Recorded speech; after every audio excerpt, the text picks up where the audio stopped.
I've put together approximately 35, maybe 37 videotapes, and all the information comes from a book dictated to me by God as his righteous servant, a man described in Isaiah 53, and the man described in chapter 11 of Isaiah, the descendant of David, the twig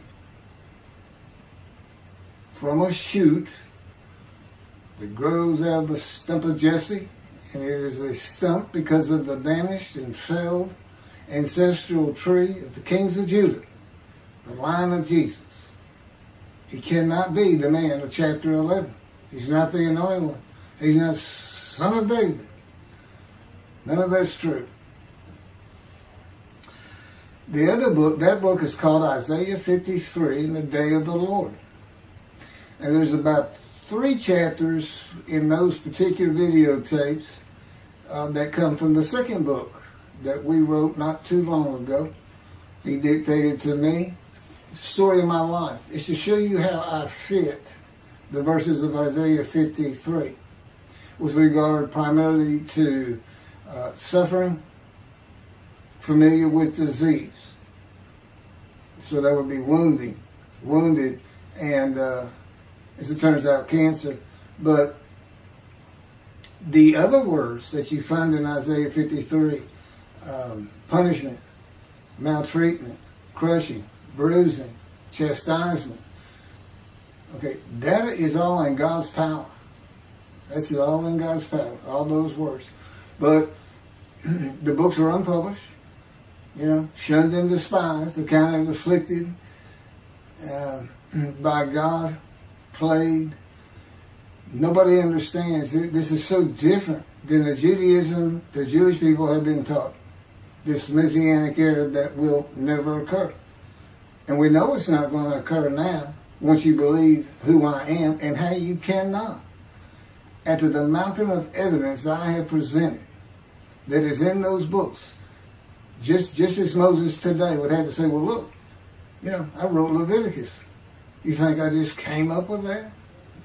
You think I just came up with all this information? Did I know how God speaks through an angel and who that angel is?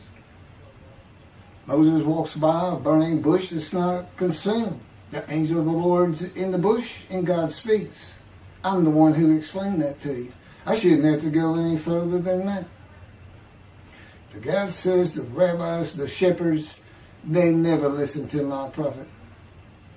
They think they know everything. Well, I'm going to keep showing that they don't. This is primarily for the people who listen to them and not them. I don't expect them to ever respond. Because by responding, they'd have to say they've been wrong. Or that's just not what we believe. And so they won't change. The bottom line is they make money on it. That's the bottom line. God had me watch a video of Tovia Singer just for this one purpose I'm about to tell you. He said, watch him raise his hand. He raises his hand to do his hair or rub his nose or something, and it's this big, fat gold watch.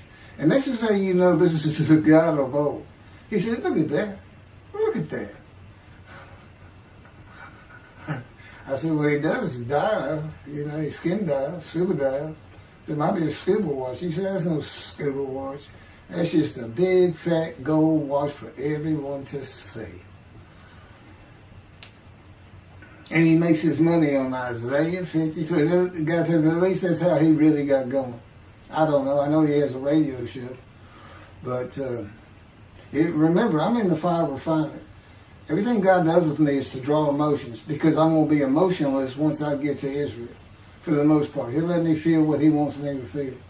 But nobody can get under my skin. You can't bother me. Even if I seem like I'm mad, it doesn't carry over to my insides. And I don't think about it any more than while I'm, as they would say today, on a rant, getting on somebody. But, I bring his reckoning. I laugh. I tell him, you know what I am, don't you, God? He said, I know you're a lot of things. I said, no, I'm the reckoning, and I am the wrath. That's what I am. He laughed. Holy Spirit laughed. That's what, yeah. I say, righteous servant, David the shepherd, Elijah, prophet like Moses. I like wrath. What's his name? Wrath. What does he do? He brings a reckoning.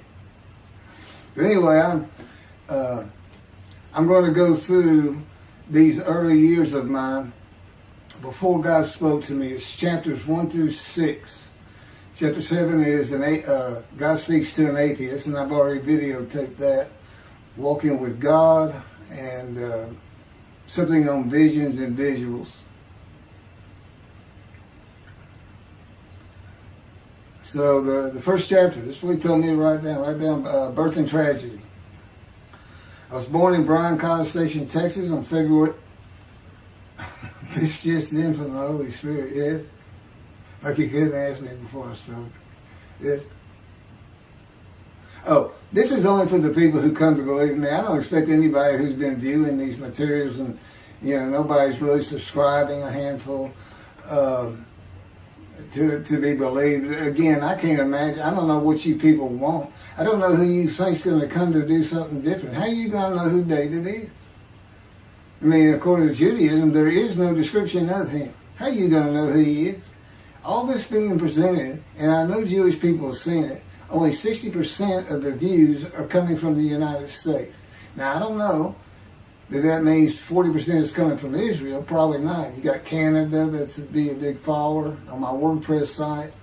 And really just all the countries of the world at one time or another have looked at some of this information as I wrote my blog, and the blogs became chapters. But I'm assuming some Jews have heard of what some man is saying. He is Moshiach. And they're watching. Well, this is for those who come to believe. The people who want to be the witnesses. The many made righteous. By my knowledge, by the things I can tell you that God would have me say to you. So, this might be bored to tears with others, but it does show suffering, pain, and emotional pain, my background, and just who I am. Not just some kook out here. People say, well, he's hearing voices. Listen, I was a lawyer, and I even did criminal law. I've seen some of these people who hear voices. I promise you. That's a person who should be hearing voices when you just see them and watch them for a couple of minutes. It's not me. Excuse me. Okay, I was born in Bryan College Station, Texas on February 21st, 1957. And that's interesting because that's the year the first satellite went up. Russia sent up Sputnik, which was really 3 different satellites, and altogether they were called Sputnik. That is considered the dawning of the age of the internet.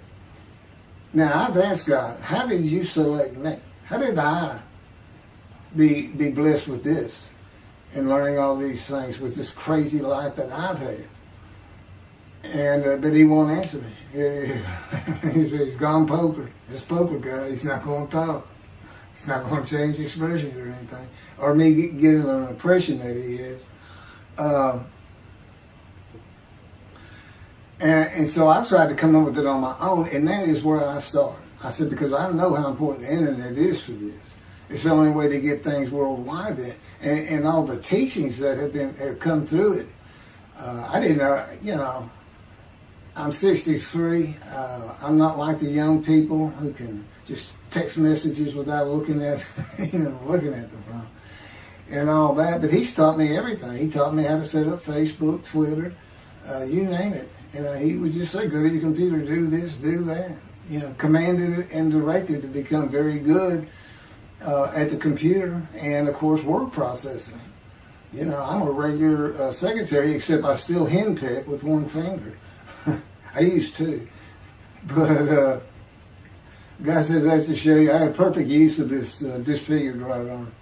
It just doesn't have muscle in it, and my shoulder's shorter. Anyway, I was born in Bryan College, and that's where Texas A&M University is. And my dad was attending Texas A&M when I was born. I graduated from there 22 years later, which is a story in and of itself.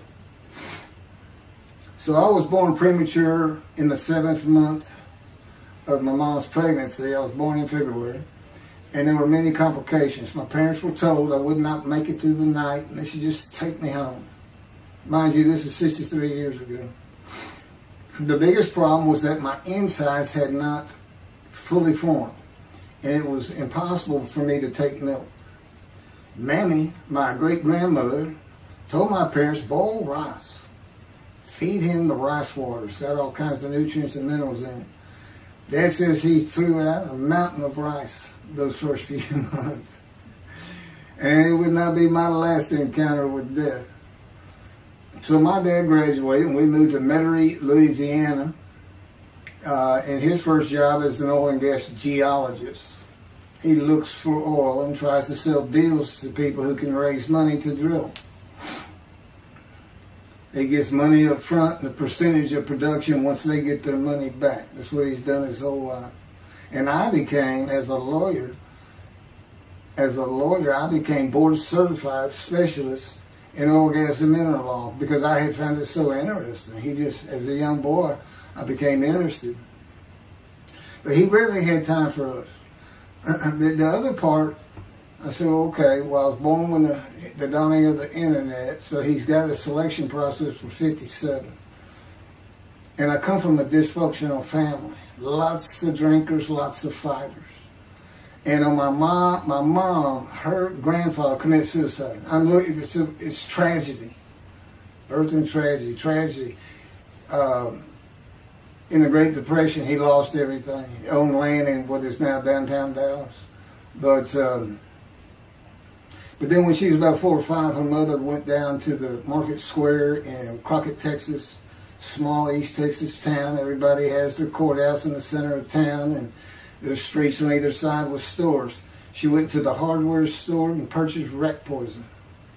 She hadn't gotten hardly out the door when she opened it and took it herself. Died right there on Main Street in the middle of the day in a little small town. I don't know how long that would have been. My mom's 85 or 6. She was 4 or 5. Almost 80 years ago. So I'm sure it was quite an event. And her dad took her and her sister's about 2 years older, to Metairie, and not Metairie, to someplace in Louisiana. But could have been Baton Rouge. And her father became a elevator operator. And you can still find this in Houston when I was at law school. I went to law school downtown Houston, but South Texas College of Law. And at the courthouse, they would have somebody sitting in there on a little stool and with a lever and take you up or down, take everybody up or down. With all the lawyers coming in for the court cases, it was packed. I'm sure they've done away with it by now. But that's what he did. And they found him one day or night. He had taken out a pistol, he shot himself in the head and killed himself. So now she had suicides on both sides of her family. And her father's brother took the 2 girls in. He actually adopted them. And when she was about 10 or so, I believe, she's with him out in some shack in East Texas. And, there's not even phone in this place. And he took a shotgun, and I'm sure he'd been drinking. They were all known for it. And blew his head off right in front of her. I mean, that's all the circumstances I know about it. It doesn't sound like a good scene at all, but it scarred her for life. Okay, we've been taking care of her from the get-go. My father amazes me to no end. What he has done to care for her. See, they knew that was his sweetheart. Eventually, now at 10 years old, that's who he married. And they're both from Crockett, Texas. Small town people. I still take care of them. They've taken care of me for 10 years. Got to me from society. He made me quit law. terminate my law license in Hawaii and Texas, and took me into poverty. I've been in poverty for 13 years until I just now filed for Social Security early. But I give them more than 90% of it to make up for everything they've given me for 10 years, 13 years. While I'm in God's fire of refinement, learning everything I need to know. And I have learned much. There ain't any question.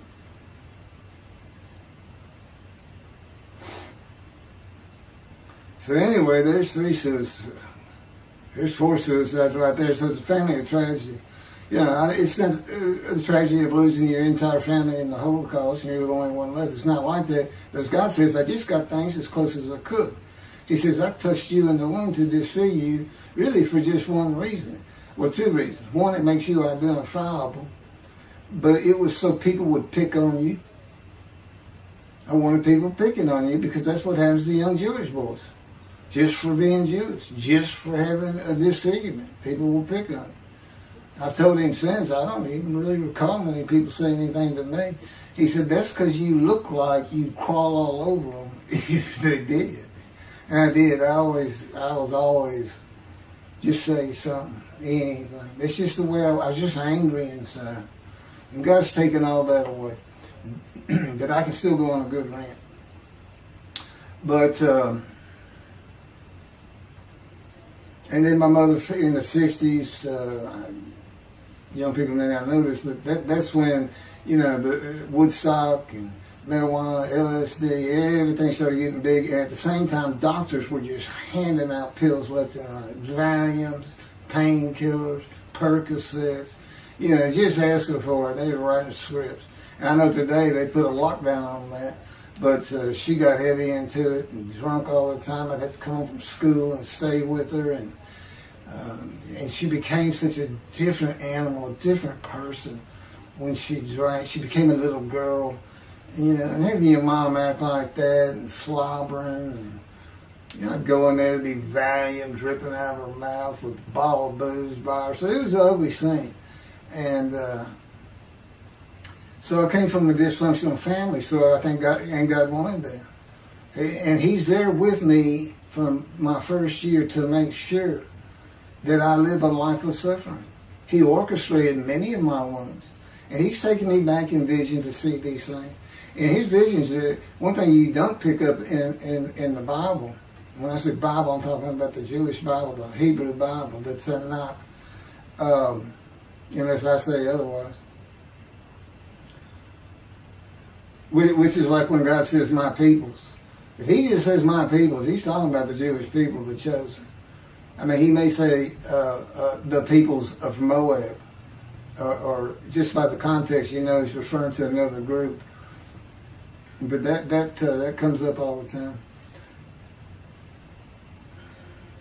So, to add to that, she tried to kill herself a few times. And when I was 10, my dad was at a Texas A&M game in Dallas. And I know it was 1967, so I was 10 years old, because I'm very familiar with that particular game. It was against Bear Bryant and Alabama Crimson Tide. And he had coached at Texas A&M. So, as you can tell, me and my dad are big Aggie fans and football fans. But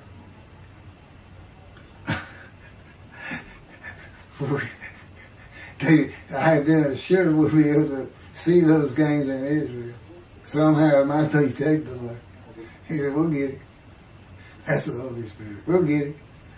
He's so funny.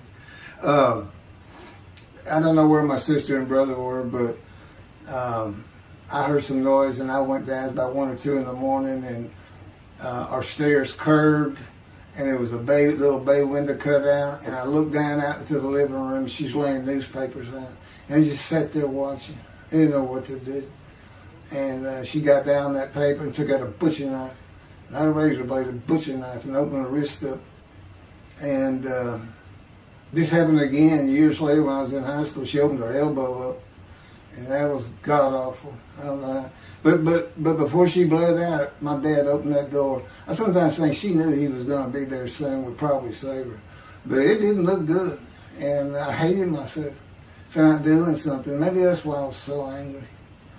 Anyway, because I didn't do anything, I just sat there. I couldn't move. I don't know. I don't even know what I was really thinking, really. But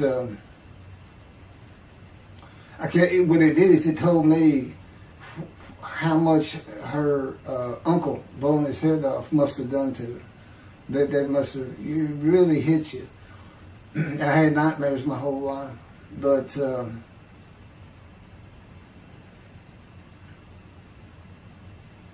I was 16 when she did the thing with the knife. But you know what? My dad finally got her he got her the best psychiatric care in Houston, Texas, and that's big because we got a medical center that's renowned throughout the world. And they put me back together many a time. And she never did that again. And the amazing thing is how different she is in her very advanced old age. I mean, it's like she was never that person of the 60s and the 70s and the 80s. I don't know how my dad survived it. I'd have never stayed. I'd have taken the kids and said, try to find us. But he's not like that. I've never seen two people who love each other so much. It's crazy. But anyway, I was married for 20 years and we weren't like that at all. We finally divorced for irreconcilable differences. Okay, my first major surgeries when I was 2 years old. My first surgery. Up above here, I have a scar. I had my first of many surgeries. Been born without my right pectoral muscle, small shoulder, withered arm. And there was some, the movement of my arm was restricted. There was some tissue in here that had to be cut out. So they opened me up and did that. I was born right-handed, but I do everything left-handed. Except for light things, like I shoot a basketball right-handed. I throw a ball right-handed. Darts, things like that. But bowling, I'm left-handed. You know, anything heavy. And I was quite an athlete. If I'd had two good arms, I'd have probably been on scholarship. I was already offered a partial scholarship at a small school for track, even with this bad arm. But I just didn't have the fast start. You got to have two strong arms just pushing out in front of you. But I was some kind of quick and fast. So, we moved back to Houston to a place called West University, a suburb. And this little story, I don't even like telling it, but God tells me I have to. And he had something to do with it. But I'm not going to go into that part of it. So anyway, I had decided when I was in second grade, I was tired of school, didn't want to go anymore. I don't exactly know why. I just know I said, that's it, and I'm not going. Dad came to get me up and take me to school until I'm not going. And it was on. He was going to get me there. It took him about an hour to get me to the car. Fighting and screaming and running around, hiding, getting under bed. You name it, I was doing it. And but anyway, he finally gets me to the school, but he's too tired. He wasn't even going to try to get me out of the car by himself. So he get out, and he goes and gets the principal. Now, my dad's about 6'2", but he's real slim. And but he comes out with his principal, who's taller than he is, and he's a hefty guy. He's burly. Anyway, so they come, they said, get out of the car. I said, I'm not getting out of the car. I'd already locked the doors. Only the two front doors locked, and it was those locks that you pull up and push down. So my dad used the key, and he opened up, he popped that lock up, and I slammed it back down. Said, I'm not going to school, I told you. He throws the key, they start throwing the keys to one another over the roof. The principal was driving the same thing, and I'm slamming his door, I'm leaping across the car. Man, I don't know how long I went, but they finally, in 5 minutes maybe, seemed like an eternity. I was terrorized. That's the way I look at it. Anyway, the principal got it open, and I saw that door open, and I got back on the far other side of by the steering wheel with my back against that door. And I curled up like a ball, had my knees on my chest, and he reached in to get me. And I unleashed on him, kicking him in the face with everything I had. It broke his glasses, and his orbital bone got shattered. So, That wasn't my first principal either. There's another one. So, but anyway, so they carried me in, and it was very embarrassing. I was crying. But again, funny thing, nobody, because I stayed with this same group for 9 years, going to West University and the junior high there that you go to. Nobody ever said anything to me about it. And I knew some of those kids that were in that class.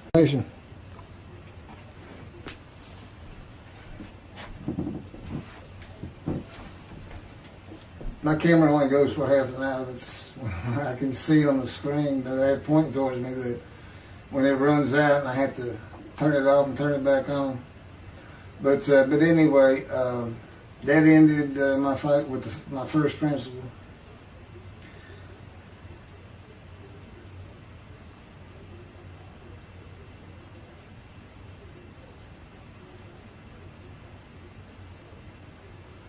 Yeah, here it is right here. I just got to have me put these together. In the 10th grade, the principal of the school told me to cut my hair. You know, I had long, blonde, wavy hair, well past my shoulders. Again, this was, I graduated high school in '76, and this was in junior high, so it's in the early '70s, but it felt like the '60s still. And I kept in a ponytail. It was neat. It was a school-wide policy. I think I was one of the last people to cut his hair. I was hiding all the time. I was always on the alert for the teachers that would turn you in.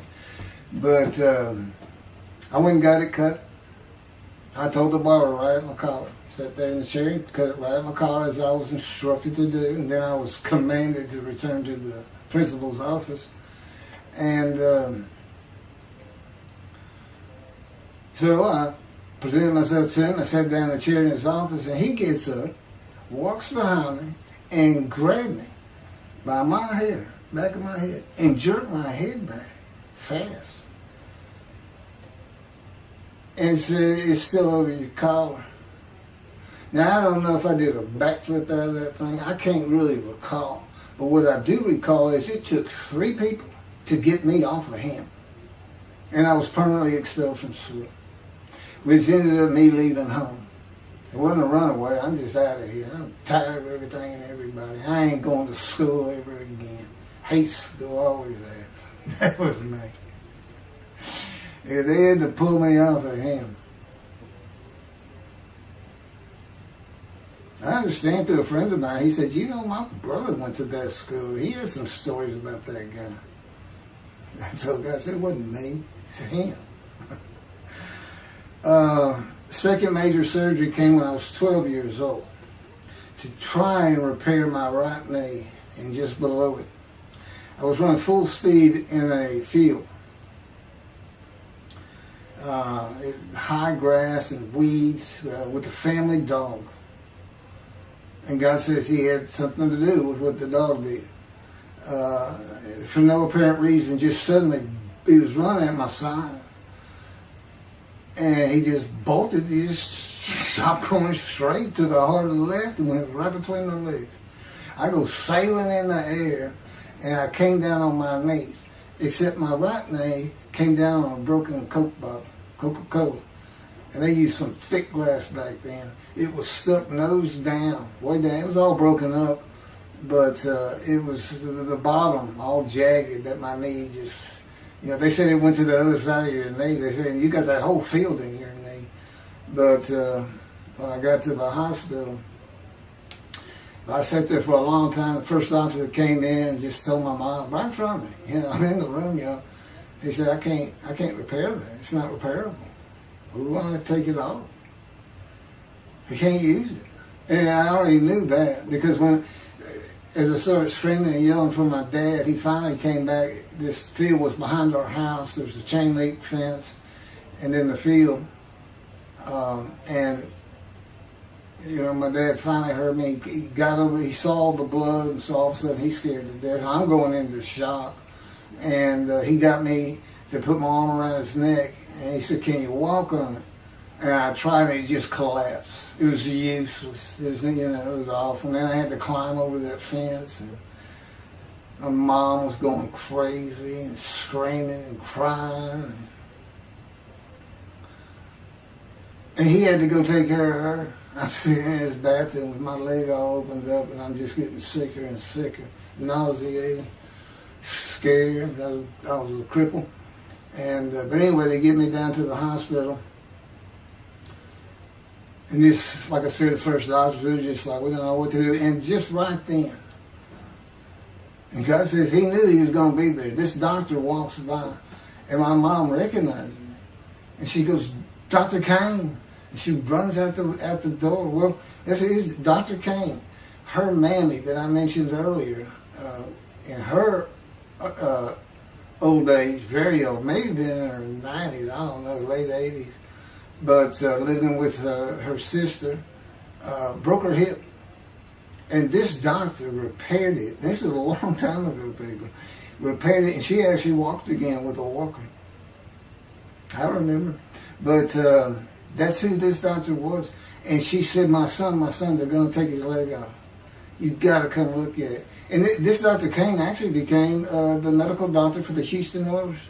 He repaired many in me before and after me. I guess that's what he specialized in. But he was there at the hospital just to do rounds. He wasn't dressed for surgery or anything. But he came in that room, and I mean, he was livid when he looked at my knee and knew how I'd been there for like 5 hours at this time. And he just started barking orders about getting me prepped for surgery, and he takes off to go get prepped. And they literally ran me down to surgery in a gurney. I mean, they were trying. This kind of fear he put in everybody. Anyway, I was in the hospital for weeks, and I woke up with my leg. I was glad of that. But I had a cast from my hip to my ankle. And he told me, when I finally was being released, he said, if you put any weight on that leg, you'll never walk again. So, I can't remember, 6 weeks. I don't know how long it was that I had that cast on. It wasn't my first cast, it wasn't my last. Or maybe it was my first, but it wasn't my last. That's another story. We're not getting very far. There's 6 chapters. I'm barely getting through the first one. But what I'll do is I'll just do 6, just like I did with Isaiah 53. I did 6 or 7 videos, 7 I think. But then I joined them all together and put it as one video, the definitive commentary of Isaiah 53, which comes straight from God, by the way. I mean, you can contest what I'm saying all you want, but it makes perfect sense. For the first time, Isaiah 53 is explained. Now, how did I become the smartest religious Jew in the world who can see that? And what the wounding and the punishment, everything's about, and how it's really, in some ways, a snare for the Gentiles for the day of the Lord. Because he knows he can take me and just decimate any argument they want to put forth. You know, in particular, I'm blemished. I'm the Antichrist.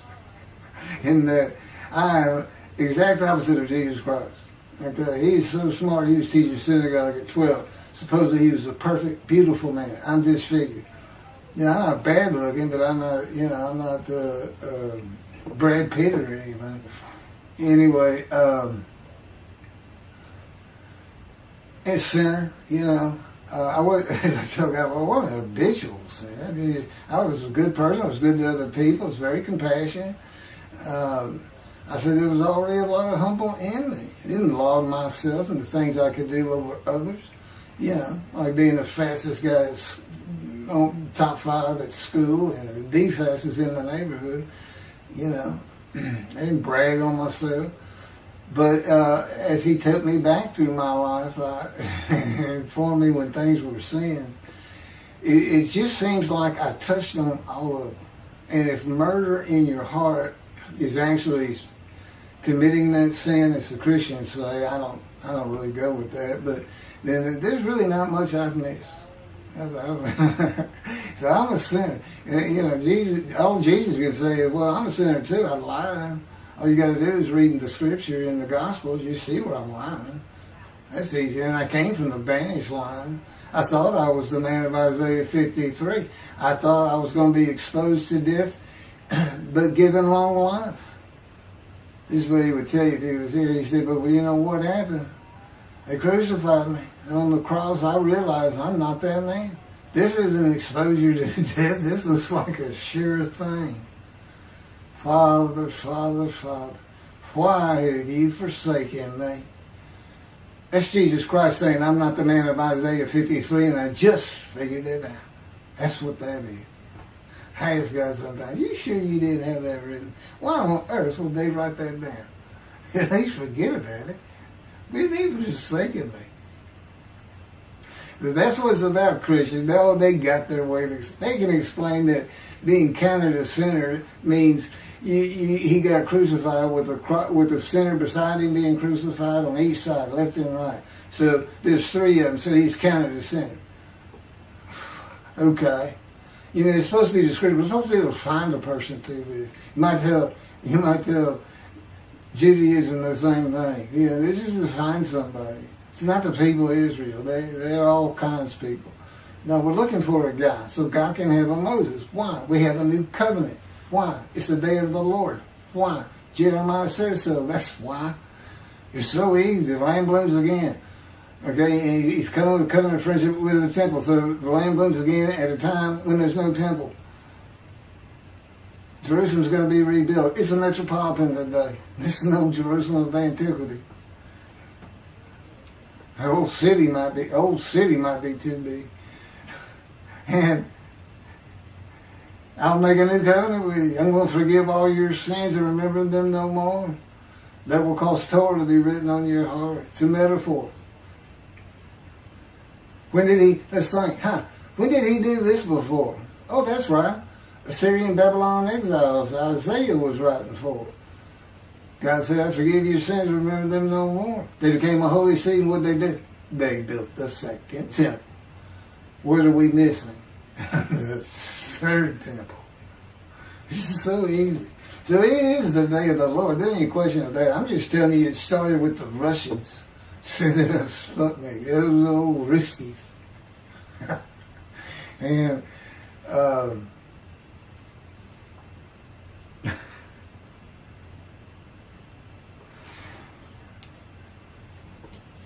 and he's bringing the covenant, but he's got to have a Moses. He said him, send a prophet like Moses. So he was saying it's Joshua. No, it's not.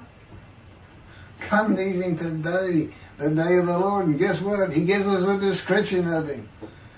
He knows this is a time of secularism, reliance on science and medicine and doctors. And you got so many more people who the only book out there is not the Hebrew Bible. There's a lot more books than that. You know, there's all kinds of distractions, television, cell phones, computers. You know, back then, you know, you just sat around and said, what do you think God's doing? I don't know. Wish he'd send some rain. You know, it was just, I said it was easier to get them back then. But here it is. It's here. And God said, you see why I put shunned and despised in there? Because for a while I said, God, you know, this is before we really got the books done and everything. I said, I'm just sitting in a room. I can't really tell anybody shunned and despised in me. Counting me plagued, afflicted, and by God and everything else. He said, well, how you feel now that we've been putting all this on the internet and everything? I said, I feel shunned and despised. Yeah. I can tell they know. There's no question this hasn't gotten back to those two. I said, you keep attacking them like this and I'll be certainly sure, just in case I'm wrong. But, because he won't actually tell me, he won't tell me anything, this is a rule of thumb, he won't tell me anything that I cannot find out or become knowledgeable on or informed on of my own, which means about nothing because we're in a room all the time. The adjunct of the Holy of Holies, what I call it. I live in the Holy. I'm like the priest who can, the only person who could go into the Holy of Holies was the high priest. And that's what I'm like. As a matter of fact, God had me write down, just as he had David write down, a new Psalm, 151, where God said, and it's on a video, where God is speaking, where the Lord came to me and God said, quote, and within that, he says that he declared me. We actually used the psalm where he declares it for David. He declared me an eternal priest in the order of Melchizedek and King David. and a rightful king, small k, and a rightful king. And he also declared, I'm the righteous servant. I mean, that's God talking. I mean, he's using it. When he dictated to me, it wasn't, to be written in my personality. That's him. That's him doing a new song. So, because he does that. Even in the writings, the person doing the writing, whatever prophet it was, or Moses, or David, if he wrote Samuel 2 and Kings 1 until he died. As I said, God says, just assume the central character is the one I had writing, because their lives change when I come to them, just like mine's changed.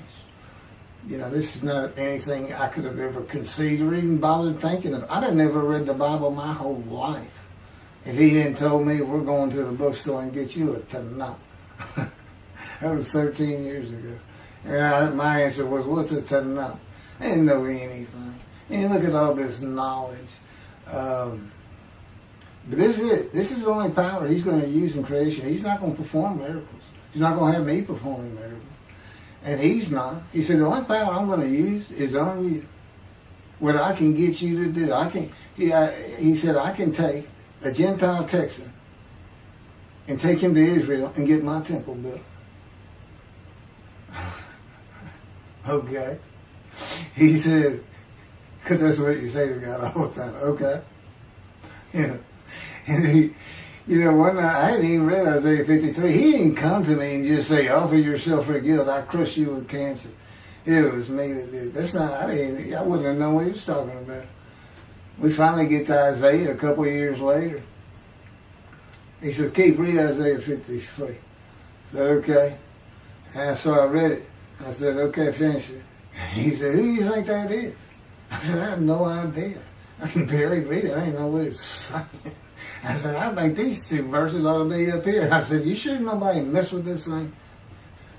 He said, nobody messed with it. It's just how I had Isaiah write it. He said, that's you. I said, oh, okay. And I couldn't help myself. Good luck convincing anybody. I can't even tell what it's saying. He said, before we get done with it, and he's right. I've been over that thing so many times.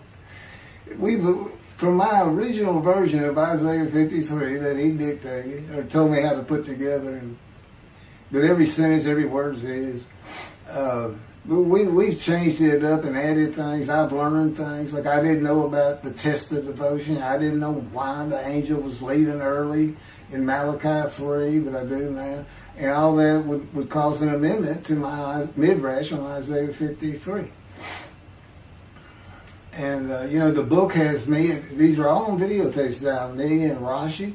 Rashi, the first one to come up with this is Israel. And, I look at his answers and I just shake my head sometimes. You should see his answer in Malachi 3 for the angel of the covenant that you desire. There's only a covenant of friendship in the covenant of Jeremiah. And this is his answer. It's midrash, so he just takes a section of the angel is on the way, and it just says the angel of the covenant. And his commentary is the angel that avenges the revenge of the covenant. I said, what does that mean? What was he talking about? I said, the guy's being funny. He said, I don't know. I said, you do know. He said, well, I'm not telling you. So,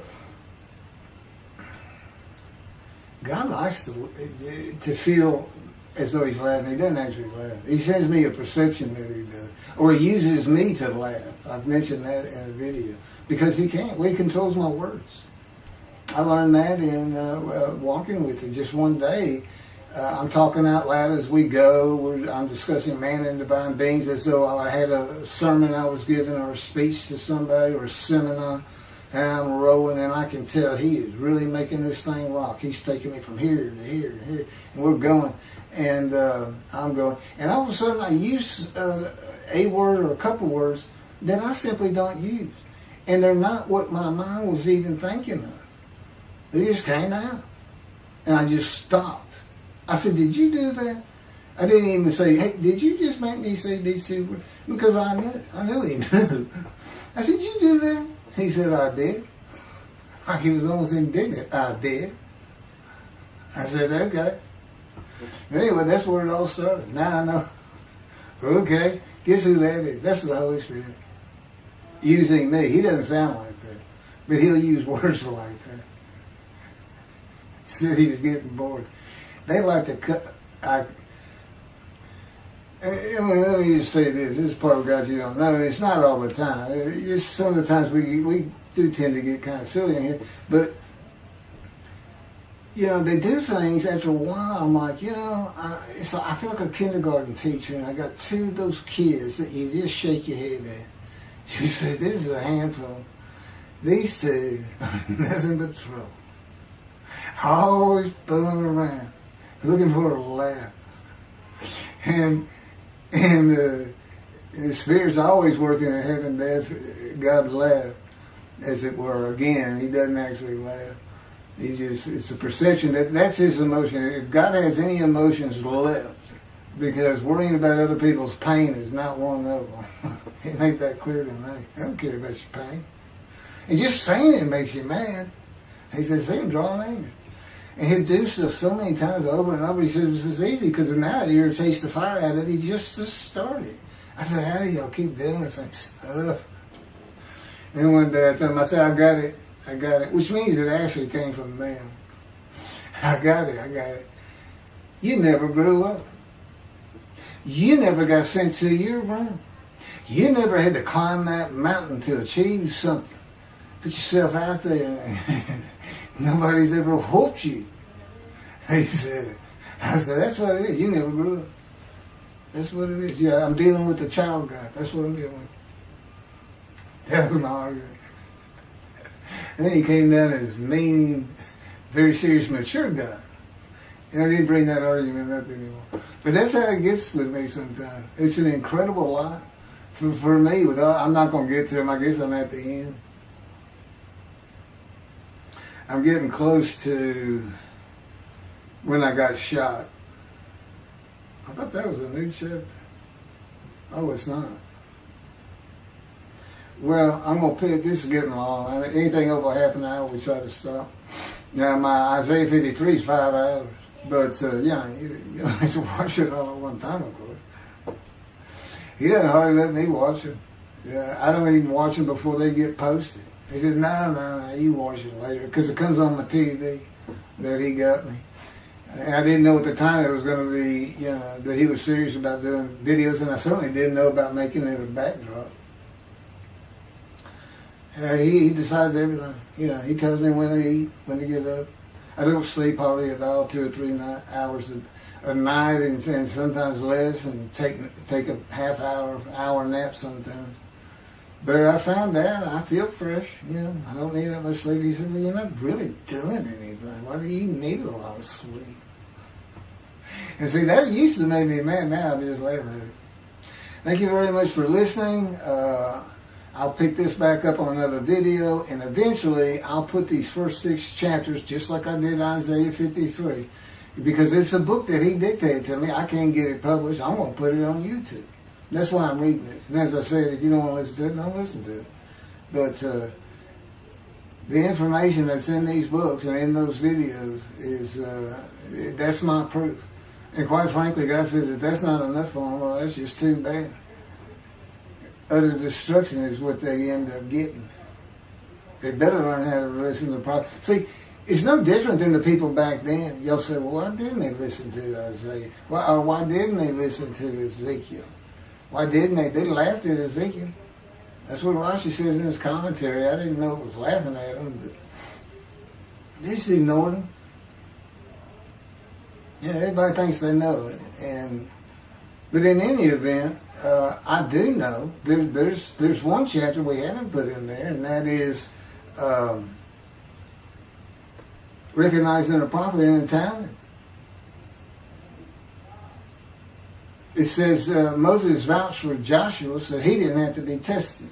Now, the problem with all that is, and I think why God hadn't had to put it on video, is that they're looking for a seer, somebody who can see the future. But see, that's antiquity. I mean, that's not what you're looking for today. Moses wasn't a seer. And none of the prophets were seers. They just wrote down what God told them to write down. God's the prophet. Is the one making prophecy. And what he does, he doesn't actually just, quote, see the future. He walks it through. He says, okay, right here is when they're going to send up a satellite. This is where humanity will be at that time. He can walk it through in his mind. As I mentioned, his eyes, he doesn't have them. It's just his absolute knowledge of all things. He can form a picture of this room. Me, it's in here. He knows every atom of my body. And it's like he does a vision for himself, a visualization. That's what I call when they put pictures in my mind. He says, and he puts it into the spirit's mind. And they're both within me. You know, the big cloud that just came down. If you're sitting in a room with me, it envelops you. But it engulfs me, it goes through me. My little spirit cloud becomes part of the big cloud. That's why God is in his spirit. Here's the elements of spirit, here's the elements of God's presence, his mind. Two clouds, they just come together, they can be together. Okay, but God's still one. He created the other cloud. And then in this room, filled with them, my little spirit is like a little cloud that just came in and part of it. That's who I am. That's a man in divine beings. Okay? No, it's like nobody's really expecting it. Well, maybe it's because you didn't know these things. And now they want, I get the feeling, shunned. Shunned means I'm not looking at that. It sounds like a kook. We by faith, by the fundamental principles of Rambam from the Talmud, from his diagnosis of the Talmud. Why don't you do your own? Why don't you throw the Talmud out and learn some new stuff? Why don't you get out of antiquity? Every religion has an end times like that. Every religion ends up with utopia for its people. Everybody. Well, don't be like everybody. You're the Jews. Throw that out. Let's get practical. Let's have God in our midst again, in a man like he was in Moses. Let's point at him and tell the Christians that is the man of Isaiah 53. Here's what it's about. God said he's coming back. He told us we're not waiting on him like you. And he said when he was coming back, he false prophesied 5 times. He ain't coming back. He wasn't who he thought he was. He told us on the cross. I'm not the man of Isaiah 53. He tells us. What else was he doing? Father, why'd you forsake me? I'm about to die. What do you think he's talking about? What do you think he's thinking about? You're not supposed to die. He thinks he's the man of Isaiah 53. So do they. It's mind-boggling because I'm the man. And there's nothing about me that says Jesus Christ. Nothing. You should hear me cuss God. I've cussed him trying to die. I begged for death 1,000 times. He said, it's not been 1,000 times.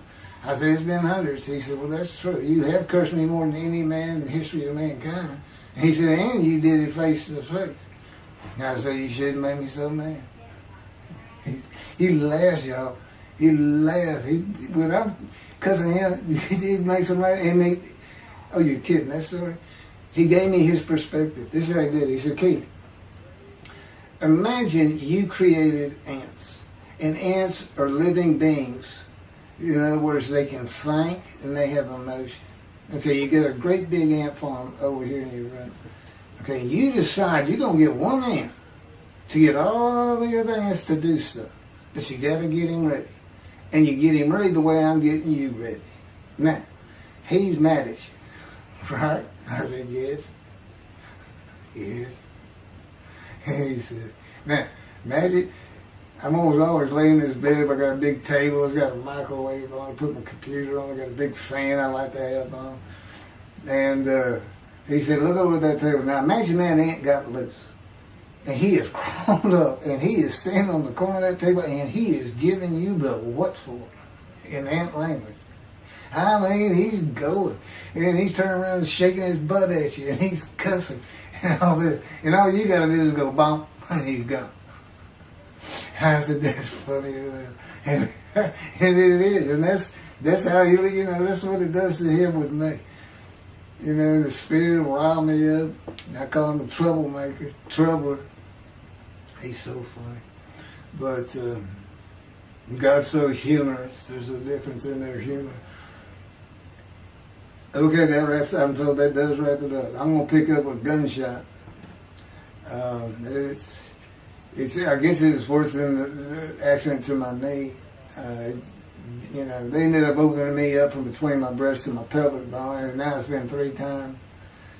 And eventually, the lung cancer and colon cancer and skin cancer. But the lung cancer is when they told you should have died from the colon cancer. He said, but this is it. We can't treat that. It's too advanced. You're gone and prepare to die. That was 20 years ago when the planes hit New York. It was the planes hitting New York that got me up off the ground one last time to see one more doctor. The life of God's righteous servant of Isaiah 53, chapter 3, gunshot.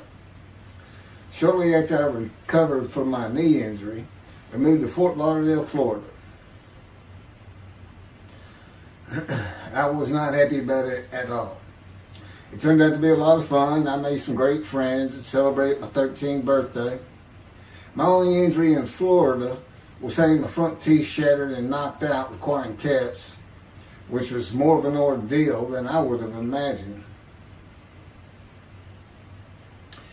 We returned to West University in Houston after 2 years. My mom was not doing well at all, and it was getting close to her second suicide attempt. I was back with my old friends and did not have much supervision from home, and I failed ninth grade. I made my own decisions, and I rarely listened to others. After being set back a year at junior high school, I made a few new friends, which led to my next serious injury. My best friend was a Spanish-Italian whose father was from Sicily. And he kept a machine gun and a violin case in his office at the restaurant he owned, where his son and I were waiters. It was called The Godfather. My friend was the best pool player I've ever known or played with, an absolute natural. I will call him Antonio, but that's not his real name. Antonio's girlfriend was a Jewish girl. I will call her Rebecca, but that is not her real name. Antonio was a Catholic Christian. Rebecca did not practice Judaism, and Antonio did not go to church. I was a confirmed atheist, and we never talked about God or Jesus. Rebecca's father had foreclosed on a ranch about 8 hours from Houston outside of LaGrange, Texas, Fayette County. LaGrange was famous for the Chicken Ranch, which was an illegal brothel that operated from 1905 until 1973. The business served as the basis for the 1973 ZZ Top song, LaGrange, and the Broadway musical, The Best Little Whorehouse in Texas, as well as its 1982 film adaptation. T.J. Forney was known as the meanest sheriff in Texas. In the coming weeks, I would be interrogated by him outside of Shock Room 3 at Dental Hospital in Houston. This is an excerpt about him from an internet article. It was the most one-sided Texas battle since the Alamo, as 100 citizens watched disbelievingly in the dusty little town of LaGrange, their beefy sheriff, T.J. Forney, reached into a black 1975 Continental Mark IV and began to shake by his $300 suit Marvin Zindler, the star consumer crusader of Houston, Texas. That's from People, June 17. Next, the sheriff tore off Zindler's blue-white toupee, waved it in the air, and then finally ground the rug under his cowboy boots.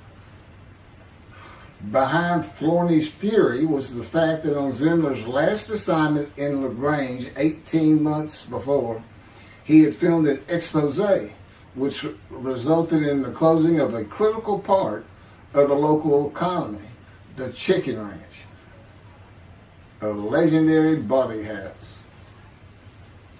Antonio, Rebecca, and I first went up to the ranch in the summer of 1975. There was a small ranch house and small lakes with horses roaming around loosened pastures.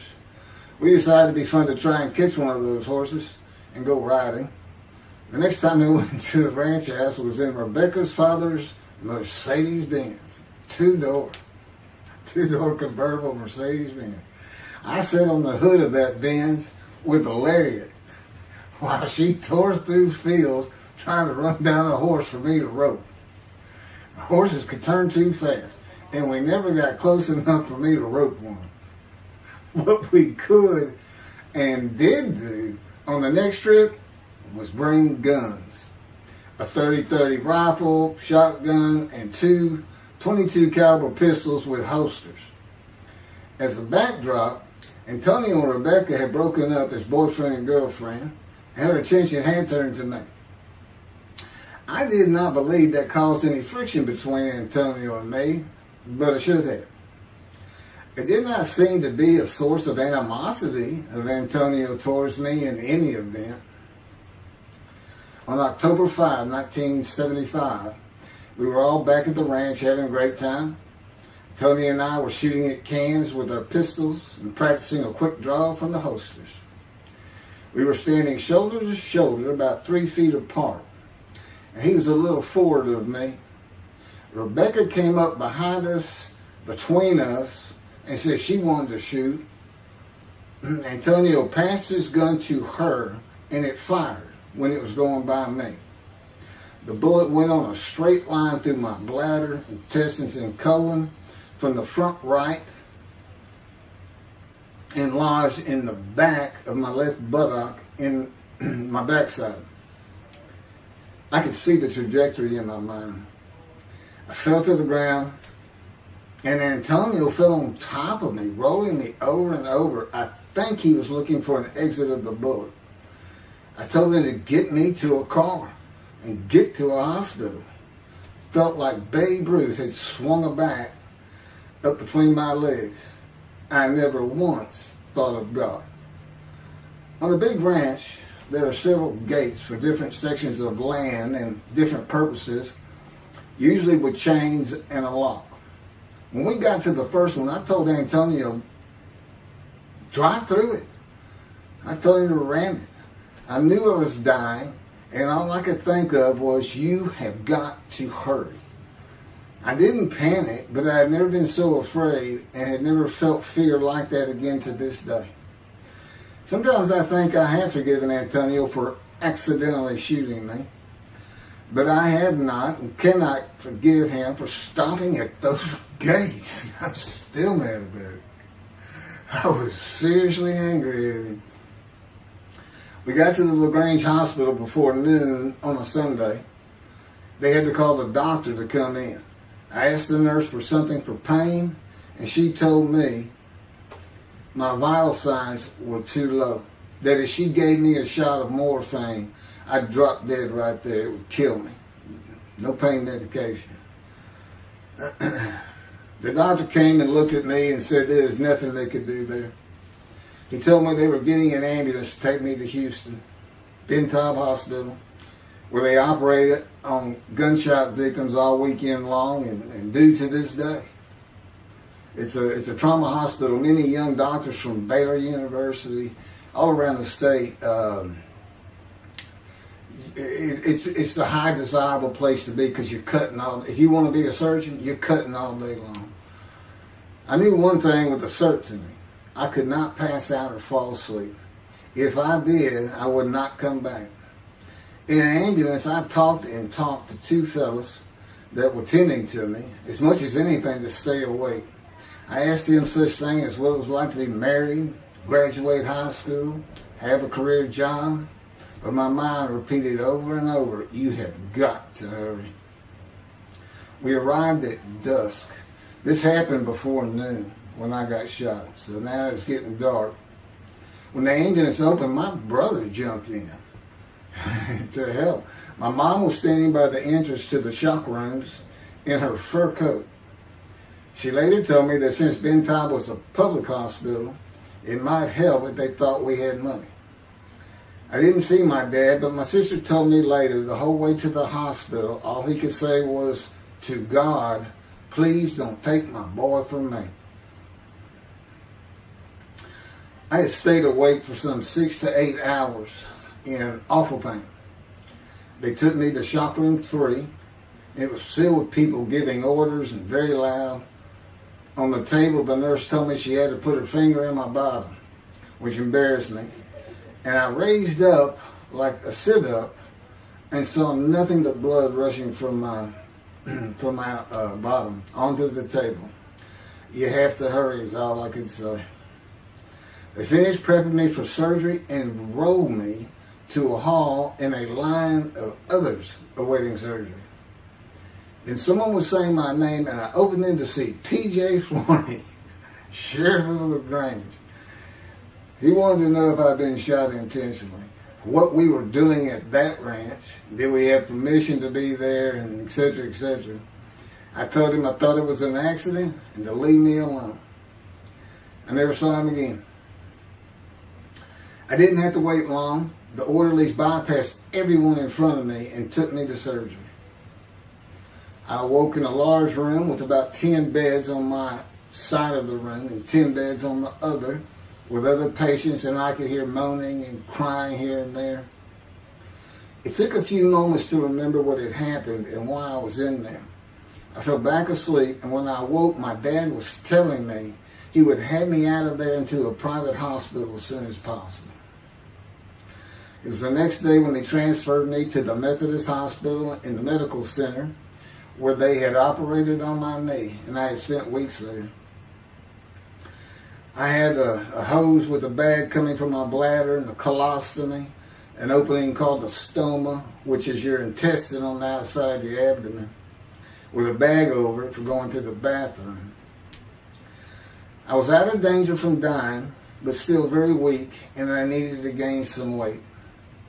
The track team was already getting together, running distance and cross-country workouts provided by the coach, preparing for track meets in the following school semester. I lived about a half mile from the high school. The day I got home, I walked to look at the track. It did not seem possible I could get back in shape. I was afraid to cross the roads to the school. I could not even trot to get out of the way if a car came my way. My insides felt like jelly, and I had been warned that too much physical exertion in the first 10 days could cause a stomal hernia and my intestines to start extending from my body.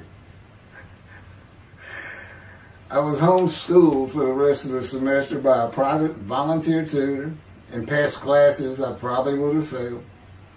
The beauty of that gunshot was that it changed me. I was never going to graduate high school, having failed so many classes. So I set up night school classes for the next and my last semester of high school. I was 18, soon to be 19, and a senior.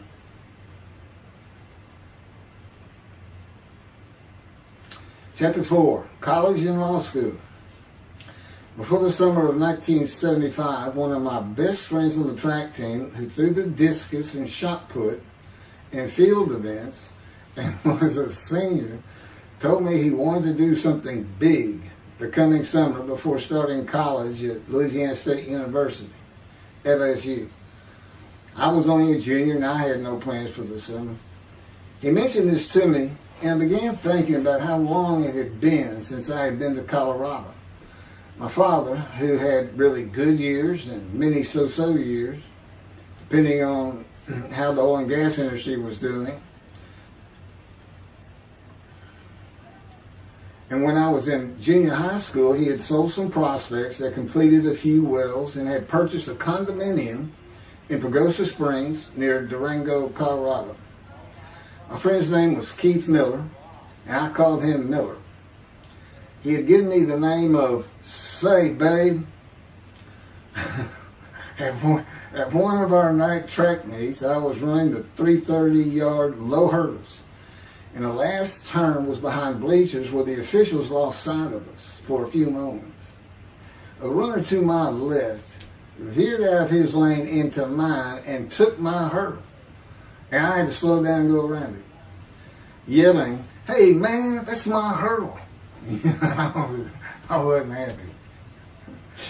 I do not remember how Miller knew what I had yelled, but he was probably on the football field inside the track working on shot put and discus, watching me run and hurting me.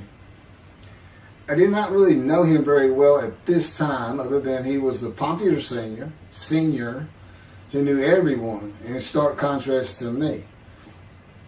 On the following Monday, I was walking down the halls between classes, and coming in the other direction was Miller, though I did not see him.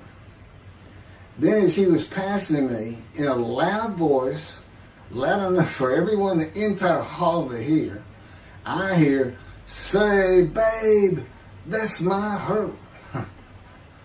Hence, say, babe. That began a really good and fun friendship, and I got to know the class I should have been in if I had not failed ninth grade. And because I was Miller's friend, I was immediately accepted by anyone he introduced me to. I found out about 40 years later on Facebook. I looked him up and we friended that he's Jewish, and particularly because of his brother. He's got an older brother, and they look just alike. Live up in Oregon. But I did not know that. It's not something we ever talked about. Just didn't think about it. I'm sure he wasn't observant at the time. I told Miller about my dad's condo and suggested we plan a trip up there and backpack in the Womanichi wilderness of the San Juan National Forest. I had hiked there while in junior high school with a friend and his little brother. I had a driver's license in my second year in the ninth grade. The prominent 13,000-foot peak is 10.7 miles from the town of Silverton, which began as a silver mining camp in 1873, and that is where I plan to take Miller.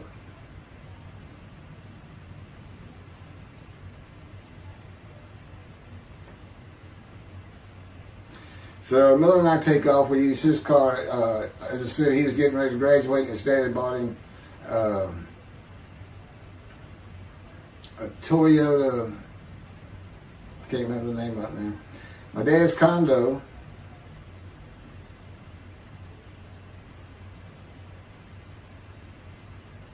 was about 60 miles from Durango, where a train depot is located that runs a train through the Womanichi Wilderness to Silverton.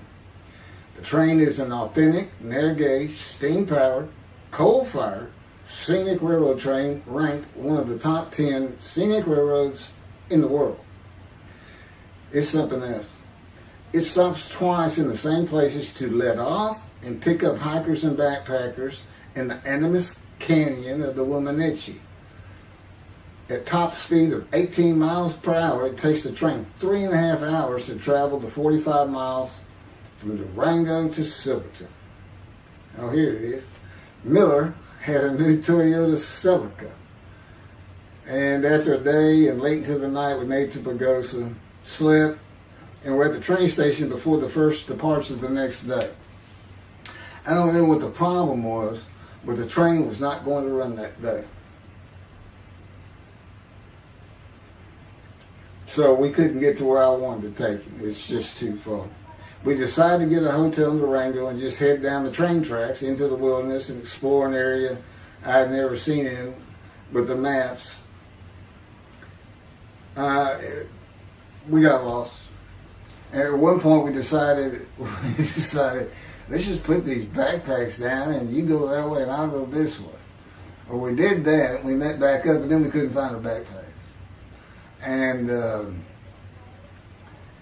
we did finally find them. We slept that night, and we had a big black bear episode because we had left some food out on the ground, which we shouldn't have done. And but anyway, we ended up making it back, and we had one of the best party nights I've ever had in my life.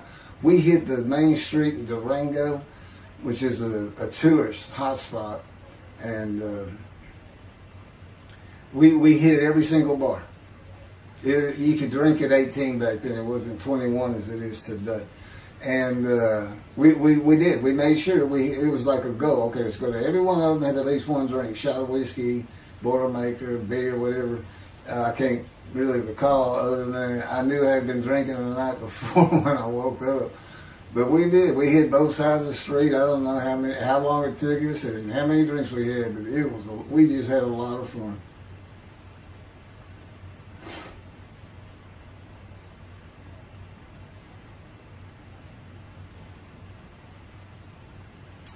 Okay, I'll be coming to chapter, I guess it's 4. I don't know. I thought I was coming up to the cancer story, but this is different. This is getting into alterations while at school.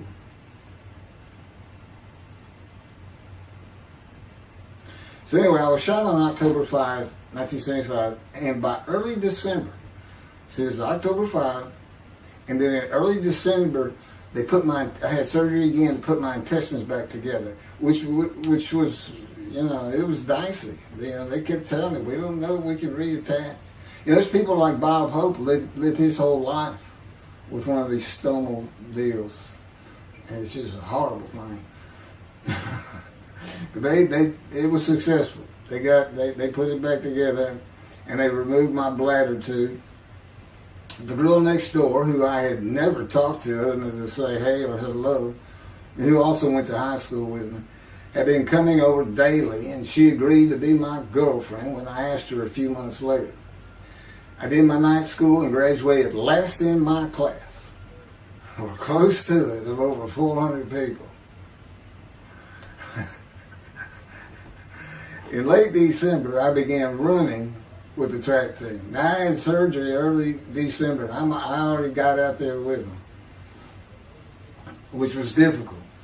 Pulling 2 tires on the cinder track. There's a rope, 2 tires, and you put a harness around your waist. I had to put mine high up on my shoulder. On the cinder track for a lap and a half, 660 yards with 2-minute intervals, 6 times was the toughest. My speed and quickness were still there, but distance running and my endurance, it took quite a while to come back.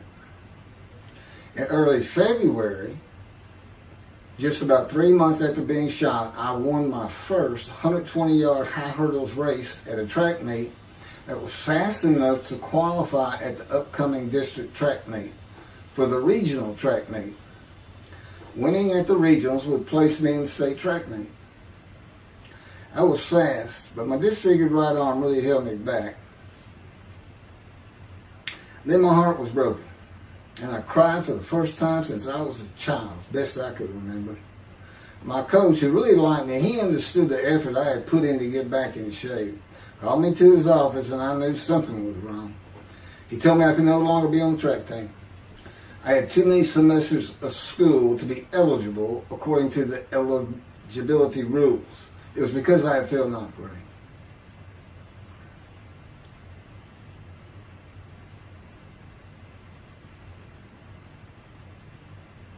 And of course, I had no one to blame but myself.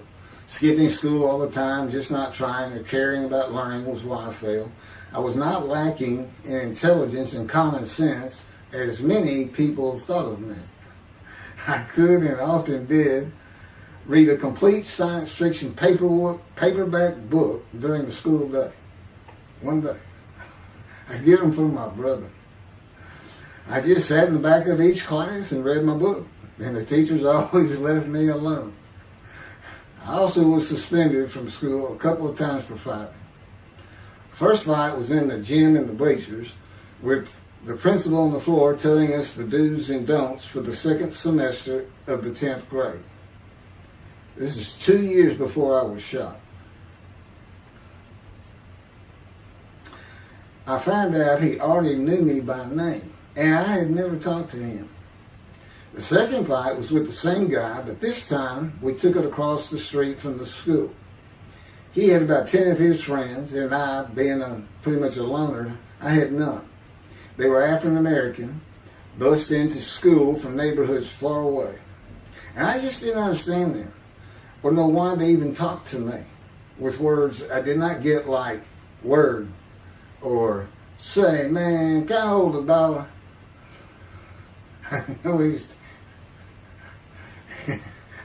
That is what started the fight in the bleachers. I hear from behind me and one stood to my left saying, "Man, can I hold a quarter?" I turned around and just looked at him. And finally said, "I did not have a quarter."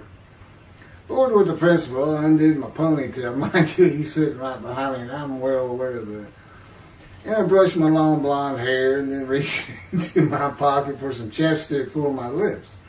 When I pulled my hand out with the chapstick, turned out I did have a quarter. Then from behind me, I hear saying, "Man, you said you don't have no quarter." To which I replied, turning around, "I don't have a quarter for you."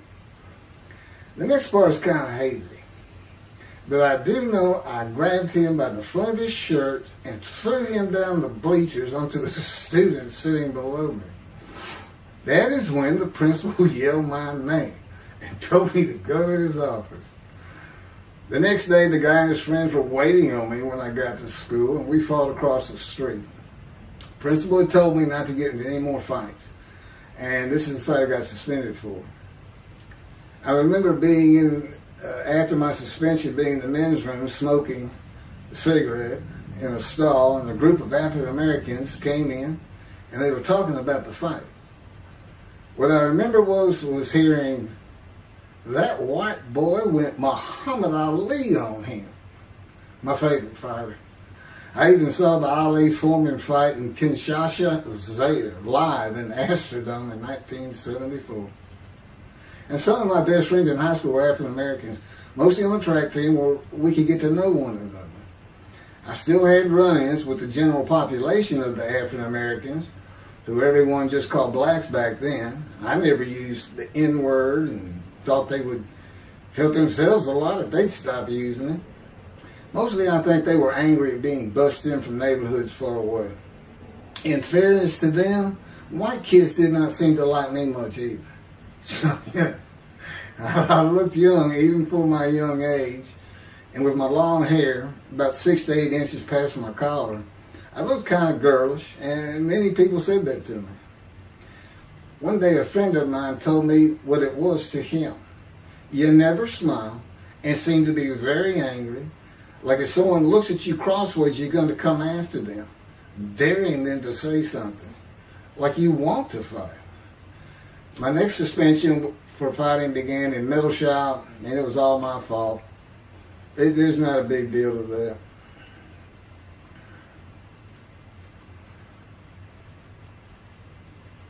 The last fight I was ever in came right before I was gunshot at the ranch. The accident really changed me and the way I looked at life. I never got in another fight after I got shot. It took some of the fire out of me. My longtime friend from junior high school and I were at Memorial Park at night and walked down a train track that ran through the woods, away from the streets and recreation areas. We went to the center of a long railroad trestle bridge that ran over a bayou to wait for a train to round the corner from either direction on a single track. When a train would round the corner, we had to run and jump off the trestle after clearing the bayou. We were drinking beer. As we were sitting, we started talking about the price of gas that was 44 cents a gallon in 1975. Anyway, the trains weren't running. We got up to leave, and as we're walking down the steps, he said something about my father and about how to find oil and gas. And I turned around and just hit him with everything I had, with my right arm. And I realized, what a stupid thing to do. I called him the Big Sweet.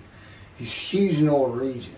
His hair was white and long and longer than mine. His hand was the size.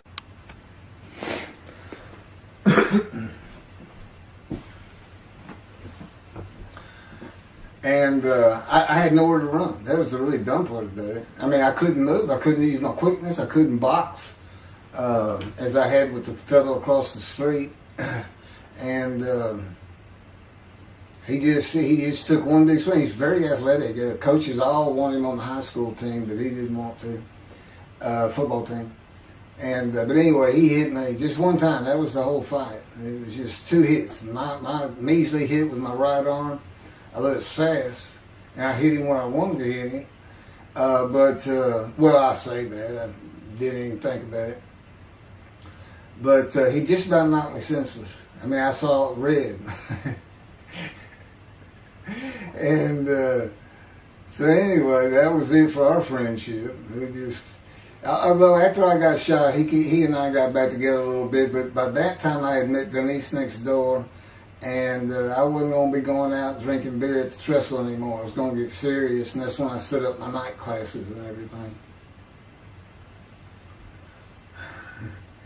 The big Swede.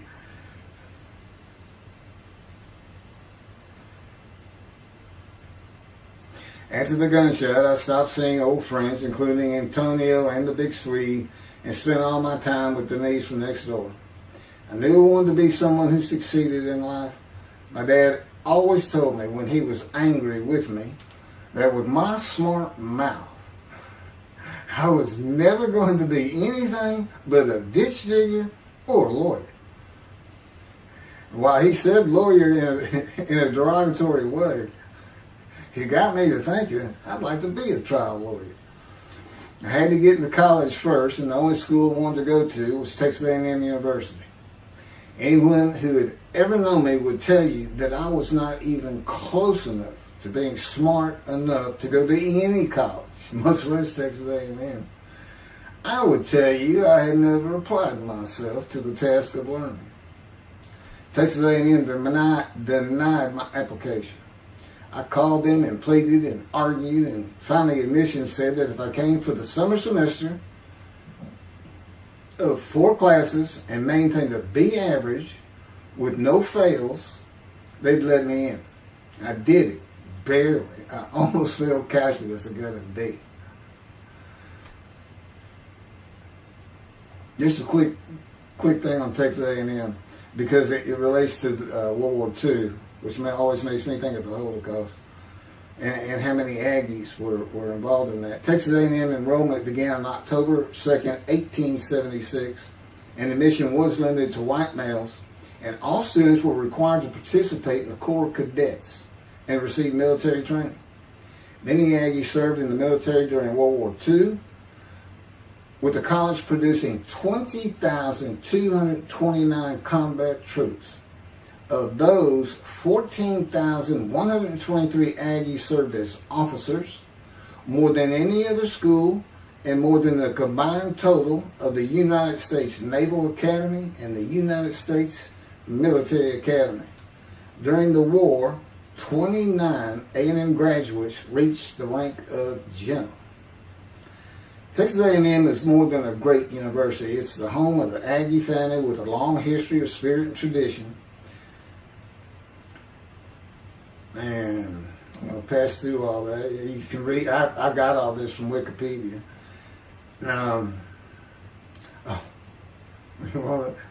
Like Notre Dame, it's a school full of tradition, especially notable at football games and in campus life, drinking beer at the Dixie Chicken.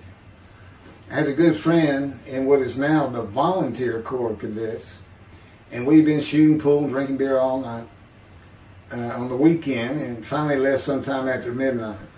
I walked my friend back to the quad, Corps Cadet Quad, a large open area where people could gather, surrounded on 4 sides by dorms for cadets only. And I dropped him off at his room. Before he shut the door, he looked at me, and not for the first time, said, "Want to race?" He's fast. We raced many times. I said, yeah. Of course, we were pretty much, we had a lot of beer. I said, yes.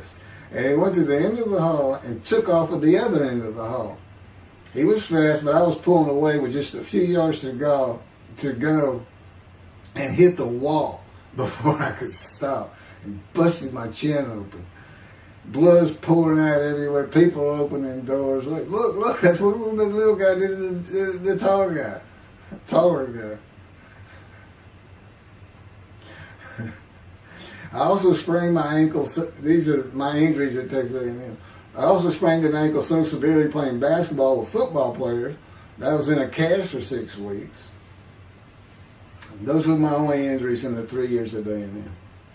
It was the gunshot that changed me and everything in my life. I married Denise when I graduated from A&M in '79, just 3 years after graduating high school. I went through it 3 straight years because I had those hours from the first summer. I just went ahead and went the next summer too. And I got out of it. And the average for most A&M students is 5 years. But I went through in 3. And of course that meant I never dropped a class, which also meant I had a low GPA, grade point average. And I didn't realize how important that was for admission to law school. I was denied admission from every school across the nation I thought I could get into. I did not know how my dad knew about South Texas College of Law in downtown Houston, but he made some inquiries and found out the dean was a graduate of Texas A&M. And we're known for helping each other. We set up an appointment with the dean. I told him of my rather intense home life and wayward ways, and that the A&M had given me a chance to prove myself as a capable student. You know, he hemmed and hawed, looked around the ceiling, and gave me the same opportunity A&M had. 4 summer classes, D average, no fails. I did it. I was terrible at chemistry and math, but it turns out I had good reading and comprehension. It's probably from reading all those science fiction books in school. I graduated in '82, and I did great on the bar examination. Keith Ellis McCarty, attorney at law. Who would have believed it? Which reminds me of verse 1 of Isaiah 53. Who can believe what we have heard? That's what any of my friends would say about me getting out of law school. Much less what's happening today. You go find somebody that knew me in high school, they say, who? Oh, that can't be true. Get out of here. I know him. Forget about it. Chapter 5. 27-year headache. I'm going to pick up with that on another video. And then that'll be it. Some general comments. 5 and 6. I'm not sure what 6 is. Yeah, 27-year headache. I'll go ahead and mention God in one of these accidents. And I won't say anything about the dog who took a hard left between my legs. Just about severed my knee, my leg at the knee. I won't mention that. Or hitting the big Swede on the track. Unbeknownst to me, my arm just took off. I wouldn't have hit him with my right arm. The things he has shown me. And getting gut shot. Yeah, I think I would have figured out, you probably shouldn't be hanging out with this fellow anymore if you're going to be talking to his ex-girlfriend in front of him. Little things like that, he controls my perceptions. Little things like that in my life to make sure I am the man of Isaiah 53. If anybody thinks I'm going to back off saying that, they're wrong. I have been through too much. My whole life is dedicated to this time, the day of the Lord. As a matter of fact, what about my day? I started thinking, what about my day? Well, he said, well, first of all, God's speaking with you and living with you. Most people think that's pretty good. I said, yeah. But anyway, here's something he's promised me that he lets me check out all the time. And I'm going to put on the screen.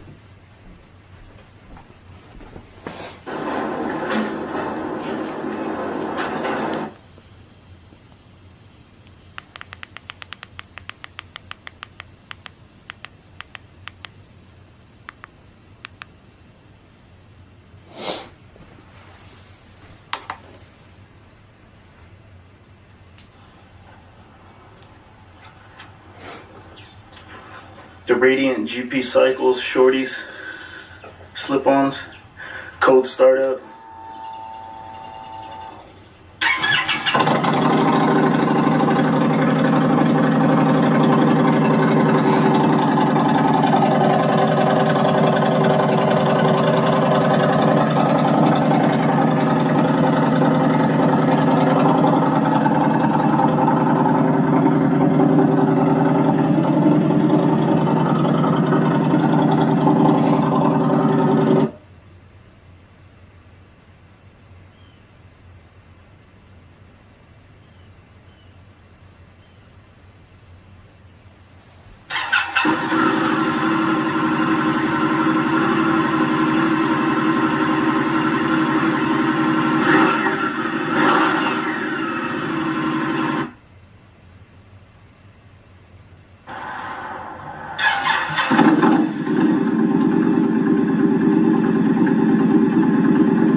27-year headache.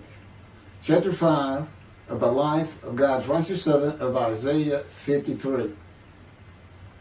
The same year I graduated from law school, 1982, my son Justin was born. In 1985, my daughter Brooke was born. And in 1988, my youngest child and daughter, Laura, was born. I was making good money, though I expected a lot more, in my first job with a law firm that specialized in collections. I also tried my first civil case, which, while working there, which was a nerve-wracking event, first trial. The first day I entered the courtroom, the judge asked me if I was a law clerk. I had a very youthful appearance, though I was 28 years old, not 20, common age for a law clerk. My youthful appearance in junior high school and high school with my long, wavy blonde hair, I usually kept in a ponytail, had way too many people tell me I looked like a girl. It is interesting though, at least to me, not one person in my entire life has ever said anything about my disfigured arm. I must have looked like a girl who would beat on you if you did it. When I got mad, there was no hiding it. You could see it in my face and hear it in my words.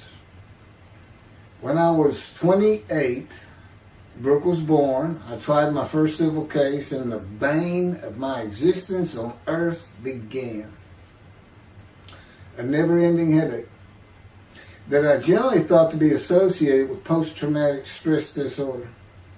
I had terrible nightmares from my youth, but now I seem to have begun grinding my teeth, causing the temporal mandibular joint, TMJ, to ache terribly during the day, and the whole side of my head, the muscular, I don't know what you call it, but underneath the skin of the skull was always real tight, a tightening of the muscles. It was difficult to even talk to people at some points. For 27 years I had that headache. I tried everything. Even surgery on the TMJ, and another surgery where the doctor severed my upper jaw and then trisected it from my skull and spaced it to fit my lower jaw. All to no avail. I could not stop the nightmares and the grinding of my teeth. Mouth guards helped my teeth, but the pressure was still there. I literally feared going to sleep. I didn't want to wake up the next day sometimes because I knew how bad the pain would be there again. It completely ended my dream of being a trial lawyer. So I got an associate position in an oil and gas firm and began learning how to prepare title opinions for oil and gas companies on tracts of land they plan to drill on. Basically, a title opinion is you start from sovereignty, which is when the state granted the land to someone, usually great, large tracts of land, and from there it'd get parceled out and cut up, and I'd be chasing one small tract within a very large one almost 200 years ago in the early 1800s. And I would have to create genealogical charts of heirship, for people who died without a will. And I had to know who the family members were. And I got very good at it. And I really enjoyed it.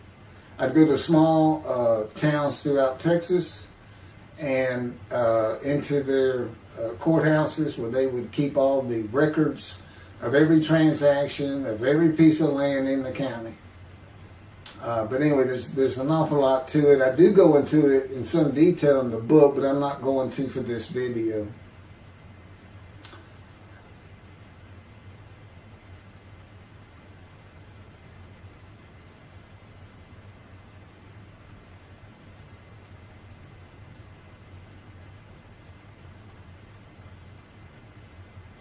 Eventually, I had my own firm. It's just me. In my own office, and I was doing very well, though billing hours for title work is generally lower than other areas of the law, by the hour. But I had also been involved in multi-million-dollar sales of production between oil and gas companies, probated wills, prepared affidavits of heirship, worked with landmen to fix title defects, appellate work, including arguments before justices, plea bargaining criminal cases for defendants, and anything else that came my way. Then it all stopped, and once again I was fighting for my life in 2001. This is chapter 6, skin, colon, and lung cancer. Oh, just God would have me tell you, he gave me those headaches.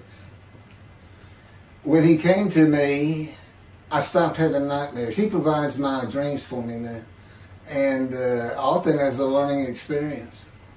But the grinding of the teeth, everything stopped, and I thought it was just because I wasn't having nightmares, and took away any symptoms of PTSD, for which I was receiving money from an insurance company for disability, partial disability, and that went on for about 7 years. Then one day we're out walking, year 7 of 13, and I had that headache. It just came, and I just stopped. And I said, "You got to be kidding. You did not give me those headaches." He said, "Yes, I did. It's necessary.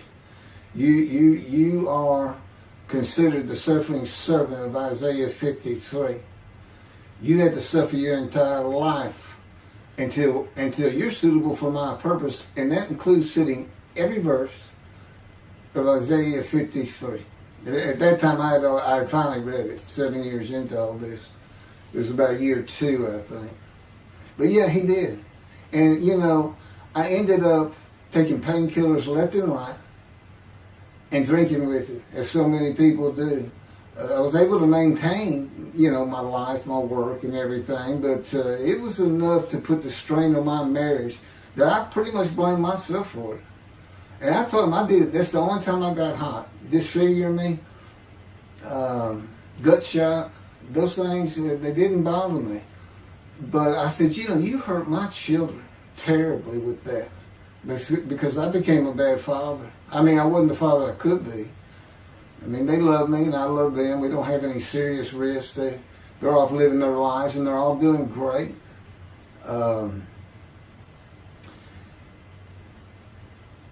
But if they consider themselves anything, they're Christians. And although I don't think any of them are overtly religious, or that they're in church every Sunday or anything like that, but when I started going to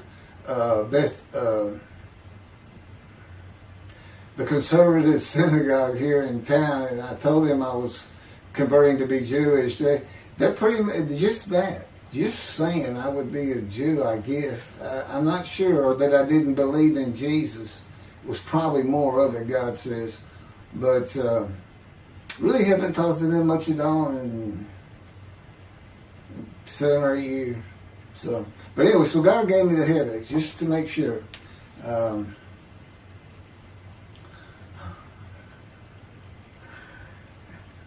Anyway, I was married to Denise for 18 years, and we divorced in 1997 for irreconcilable differences. We agreed that she maintain custody of the children. The first to leave was Justin, and he came and lived with me. Then Brooke started getting in trouble, who is as tough as she is beautiful. Her mom's very difficult to get along with. Justin was a lot like me at his age, and trouble followed him everywhere he went. Like me, he was hard to talk to, and like me, his getting out of high school was a coin flip. He's doing great. He learned the oil and gas landman business, and I helped him out as much as I could, and friends of mine helped him out even a lot more. And he's very successful now. Married, no children. Laura's married, no children. She's got a great job. And Brooke is married with 2 children. I have 2 grandchildren. Long life, see his children.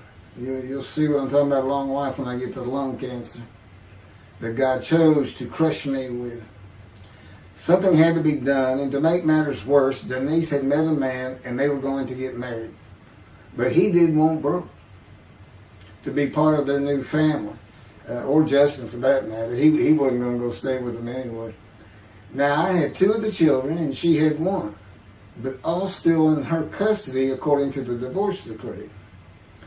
So anyway, I stopped paying child support on those 2, but had not gotten around to the proper revision of the divorce decree when I took Justin and Brooke with me to live on the Big Island, Hawaii.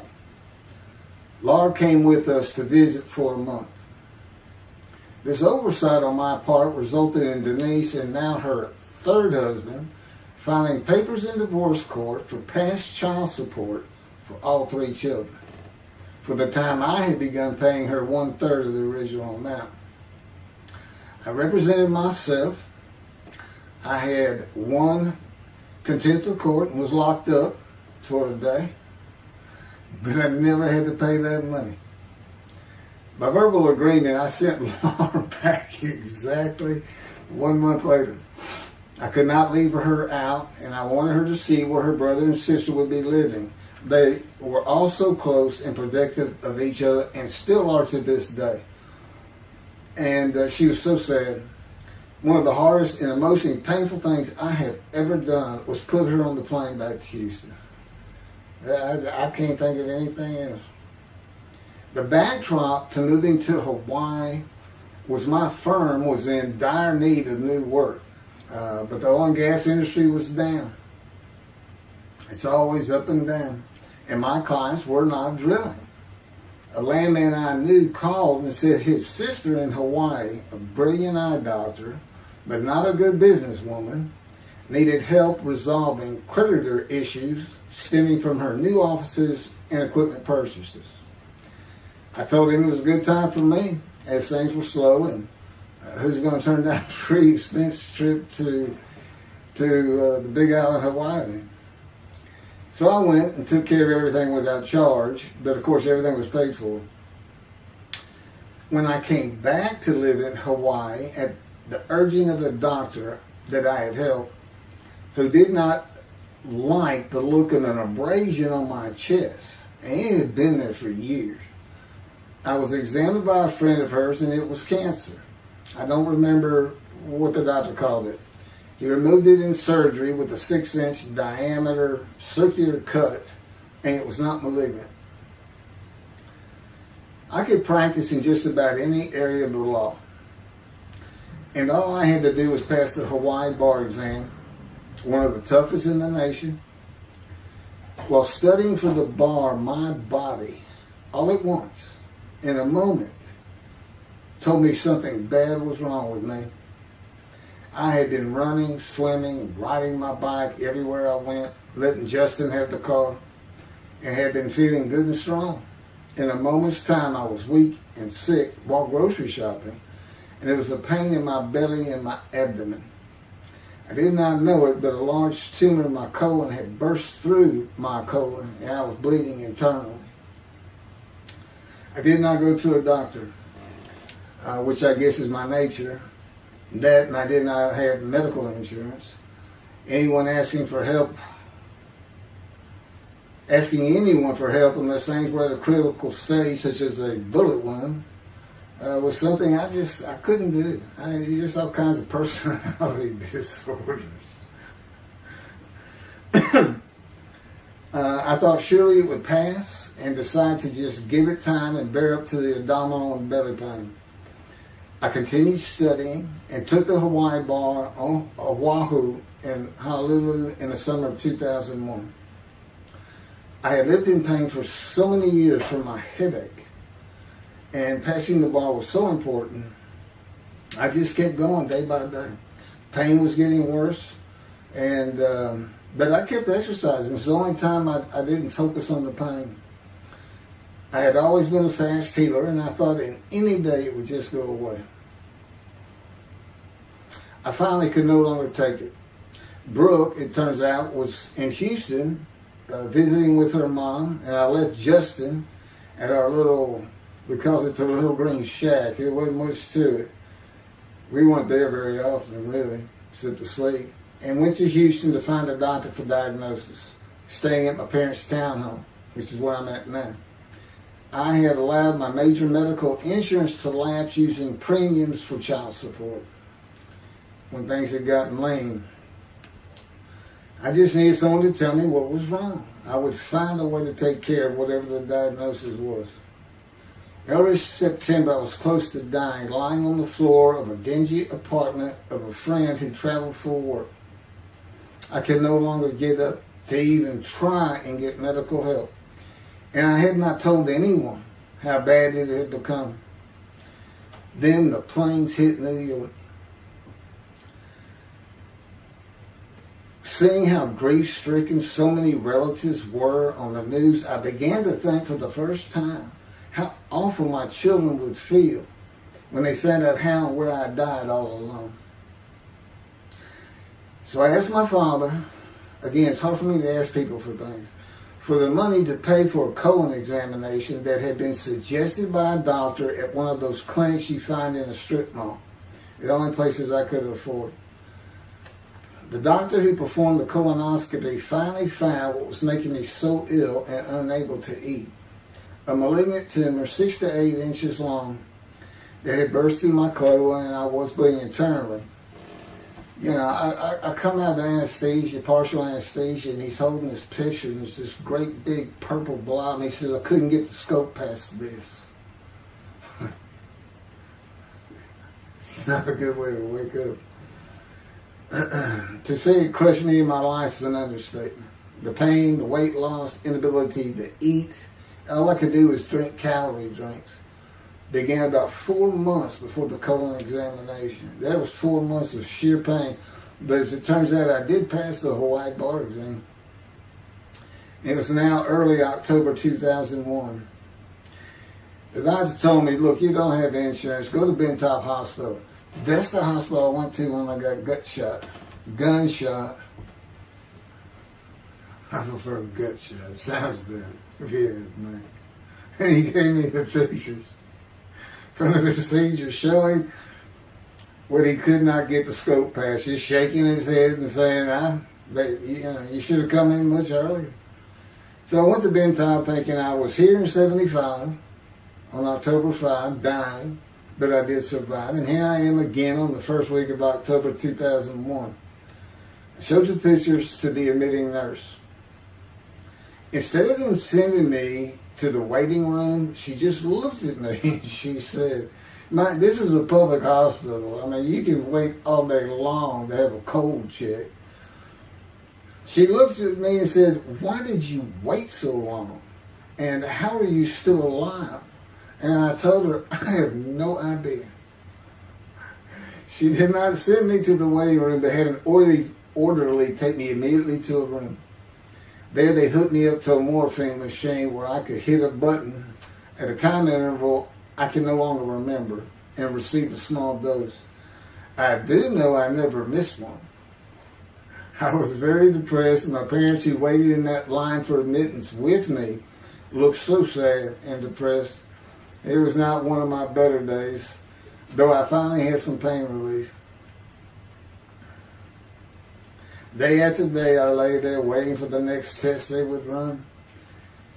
It was during this time I received notification that Denise had filed papers in the divorce court to recover monies for the time I was taking care of two of the children. It's also when I received notification from Hawaii that I had passed the bar exam. So, Bentall Hospital, what a lifesaver. I mean, young surgeons in like Baylor University, the medical schools, it's a prime position to get your hands on if you're going to be a surgeon, because you're in surgery all day long and all night long. As long as you can stand up, they're bringing people in. It's just a real hot spot in Houston and a great hospital, but it's not a place you want to stay. You really don't. My doctor would come in and be out so fast I never knew what was going on. He did tell you my previous surgery to my abdomen, where they opened me up from stem to stern, complicated removal of the tumor. On October 25, my son's birthday, who was now stuck in Hawaii, they cut me open again and removed the tumor. It was about a week or so later, I was released with a schedule for chemotherapy. I returned to the dingy apartment all alone. I just stared at the television for weeks. And chemo, so depressing for those who had to go into it. A small room with big chairs for about 20 people who all looked like death, including me. Everyone with an assortment of bags of chemo dripping into our arms for hours. It took about 8 hours before I really got sick from it. And I had to park a long way to avoid paying for parking and drive a long way to the apartment. It was a very gloomy fall and winter. When I completed my chemo of once a week for 6 or 9 months, more tests were scheduled. I do not remember how many months the chemo lasted. I do remember I did not finish, missing the last 3 sessions. At the end, I could not get out of the door without bursting into tears and just not go. It just wore me down to nothing. On the bright side, it was my door. I had my own apartment called the Loft. It was brand new and very nice on a bayou close to downtown Houston with a running trail alongside it and lots of woods near Memorial Park, where I had been running a 3-mile circuit since high school. I returned to Bentall for follow-up tests, including x-rays of my chest, and the colon cancer had not returned then and to this day. The chest x-rays were another matter entirely. The doctor told me he had bad news and showed me the x-rays telling me the white spots I was seeing was cancer. They were everywhere. Lungs full of cancer, he said, at a stage I could not be treated with any success. My dad was with me, and I asked the doctor, well, what does that mean? And when he said you need to prepare for death, the look on my father's face was so sad and hurt at the same time I'll never forget. And we've been through some tough things in this house. Every house we've been in. It didn't affect me one bit. I did not feel anything. I was too beat down from the chemotherapy to care, I guess. God tells me I had a lot to do with that. And in fact, no matter what they said, I didn't think I was going to die. But I didn't know that. I just wasn't having that conscious thought. And God says he had a lot to do with that. Of course, he hadn't spoken to me yet. I had never seen a doctor for cancer or any other ailment since that day. I had to get Justin home was all I thought about. But I needed money. I found an old client that needed a title opinion for a drill site well. I struggled through that and got my boy back to Houston. And it was tough. I was so weak. And it had been so long since I really had done any title work. And just going to pick the work up and visiting with the client was a major to-do for me. But we got there, and I got Justin home, and he went to live with some childhood friends. This was now 2002 and going into 2003. I just walked all over the running trails in the 3-mile loop at Memorial Park and in the woods day after day. I didn't think about dying, but I did start. But I did not think about restarting my law practice either. I watched a lot of television and played video games. I watched the Tour de France for the first time and got inspiration from Lance Armstrong. I was still alive though, and the funny thing was my lungs never bothered me. I was never sick. It's because God had already removed it. After I got the news I was dying of lung cancer, He took them from me. That's what He tells me. And I don't have any symptoms. Well, as you'll see right here, in 2005, I picked up some title work here and there and made an office out of my loft. I bought my first motorcycle, soft-tailed lowrider Harley Davidson. First time in many years I was happy. I love riding that bike. In 2006, I did some landman work for standard day wages and began dieting and running.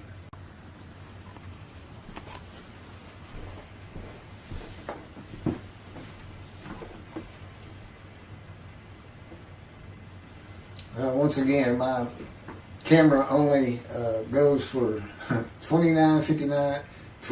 minutes and 59 seconds, and I'm gonna back up just a little bit. In 2006, I did some land work for standard day wages and began dieting and running. I had never been a swimmer in terms of training for it. I love the water and swimming, but I never trained with laps at different paces and various distances. Mostly because I was so slow, because of my right arm. I was reaching an age, though, where endurance in my running was more important than speed. And so endurance swimming was too. In Hawaii, I had seen the athletes come to Kailua Kona, where we lived and where the Ironman Triathlon begins and ends. Matter of fact, my little green shack was just right on the route where they start. That was a fun week, and it was amazing watching the athletes train and prepare for the race. I would think to myself, a human being, the human body cannot do what they are doing. Yet they were, and they did. It's just amazing. I decided to learn how to swim more efficiently and how to train for distance and endurance. Get a regular and triathlon bike and enter some triathlons. I was still alive and finally a direction and purpose in my life. Training every day for long periods of time. It really helped with my headache and I slept better. In 2007, I signed up for the March 30, 2008 Lone Star Half Iron Triathlon in Galveston, Texas. And the October 5, 2008 Longhorn Ironman 70.3 in Austin, Texas. You cover 70.3 miles, and you got to do it under 8 hours. And I did real well in the first one. As far as my time, it's 7 hours and a little bit. But I barely made it without disqualification in the one in Austin, and it was primarily because of the hills. It's this very hilly area in central Texas, I guess. But I did make it, and swore I'd never do another one. But I did that after the first one too. It's tough. My insurance was still paying for my inability to work, primarily based on the headache and a diagnosis of PTSD. So I was not working, and I got real serious in training to swim the 1.2 miles in the ocean. And that would be in Galveston and in a lake in Austin. 56 miles on the bike and a half marathon, 13.1 mile run. That's what I was able to do with a diagnosis in 2001 of lung cancer that could not even be treated, stage 4. And that's just about impossible. It would take a miracle of God for that to happen, because generally you're going to die within 1 year. They say if you get lucky with good medical treatment, you might make 5 years. But 1 year is the standard, if you can make it that long. That's my proof that I offered myself to guilt for God. Because you can't, it's not something provable. All you can do is show the result of that offer. And again, guilt's an emotion. I got way too many videos and everything to get too detailed on it. But that is the proof. You know, I got the colon cancer 20 years ago when the planes hit New York. And it was 2000. Oh, that was 2009, right. Too many things go through my mind when I start thinking about those cancer years. But God, He removed it. He had something for me to do, but that's verse 10. God chose to crush him with the disease. And as I've mentioned, the reason he chose that is to show that I was blemished, defective, could not possibly be an offer for sacrifice, because he knew what the Gentiles were going to do. They were going to put an unblemished lamb in there and call the Jewish people's Bible their own, and use the laws of Leviticus, not unlike Mr. Toby, a singer, and his 6 million blemished ram sacrificed by Hitler, the righteous servant of God. That's how that seems to read. He's welcome to, respond any way he wants to that, but it's on the video, it's in the book, it's in quotes by him. It's from his midrash, from his site, and he said, share this with everybody. Everybody can take it and just share how great my knowledge is. Well, it's lacking in some areas. There's any question he's an intelligent man, but his reasoning capabilities, in my opinion, at least as to Isaiah 53, are severely wanting. I am that man. And God's going to give the Christians hell with it and with me. Just like I just heard this for the first time on the video, when all of a sudden he had me say that Jesus announced he wasn't the man of Isaiah 53 on the cross when he said, Father, Father, Father, why are you forsaking me? Because he was about to die. In Isaiah 53, who he thought he was, and he's not, who he didn't fit the verses, but he thought he was, is supposed to be exposed to death, but given long life. So boldly he goes into the Roman Jerusalem and gets himself taken up. He's not worried. Delusional, yeah, maybe. But as far as I'm concerned, he's nothing but a story. He never existed. And the story starts with the Essenes of the Red Sea Scrolls and the teacher of righteousness. Real quick, I'll go over that. Here's the thing. Their founder is called the teacher of righteousness. Okay? They were great followers of Isaiah. They had the great scroll of Isaiah. They're prolific writers and copyists. They had their own gate at Jerusalem. The Essenes Gate. Now, the New Testament never mentions them. You got Pharisees, Sadducees, Essenes, but they never mention an Essene. And Jesus, quite frankly, would have been one of them, because they embody who he is. They didn't like riches, hated sinning. They didn't like material things. They removed themselves from Jerusalem, in the most part, to those caves by the Dead Sea for that very reason. But they did have a gate. They still had people who would be there. And you know what they would do at the gates? Tell stories. That's what you do. You tell stories. And it is a great story. Here's this guy. He's connected with God. Back then they believed men were gods. Caesar was a god. Over in Egypt, you had the same thing going on. It's a common thought that men could be gods. And this story just springs up. And there didn't any question. They'd have gone and questioned him. I mean, they're sitting right front and center in Jerusalem. You think they didn't hear about this man walking on water, raising the dead, feeding 5,000 with 2 fish and 5 loaves? Turning water to wine. That alone, Rome would have said, Caesar would have said, he does what? He turns water to wine. Bring him to me. Don't touch a hair on his head. You don't kill the man who turns water to wine. You send him out with your armies. Make your men happy. It's there's so many ridiculous aspects to it. Most particularly, God performed a human sacrifice for the sinning Gentiles. He's left the sinning Jews for the sinning Gentiles. But he gives them an out, these Gentiles, not his chosen. He gives them an out. I know, I'm going to kill my son for you. So that you'll be forgiven of violating my commandments and laws. If anybody knows God, and the Jews do, and I know him like nobody's business, that's not him. That's not him. I mean, he told the Jews, I'm never going to leave you, but I will punish you. Now that's him. That's him. And he'll put you through hell just to make you a better person, a better people.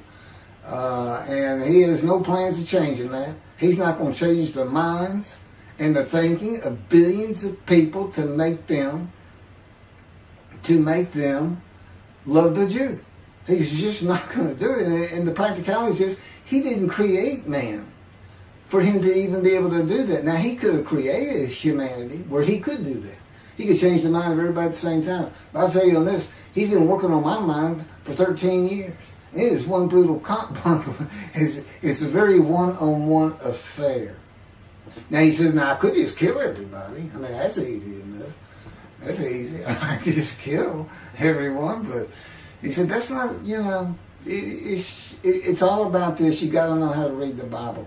It's written for antiquity first and the Dark Ages, and then the Age of Enlightenment. I mean, basically, he's saying you've got to go back over it. You've got to check these guys. You got to check Rambam in his speech. God's going to make the world speak Hebrew, or they will be of a pure speech. You got to check some of this stuff.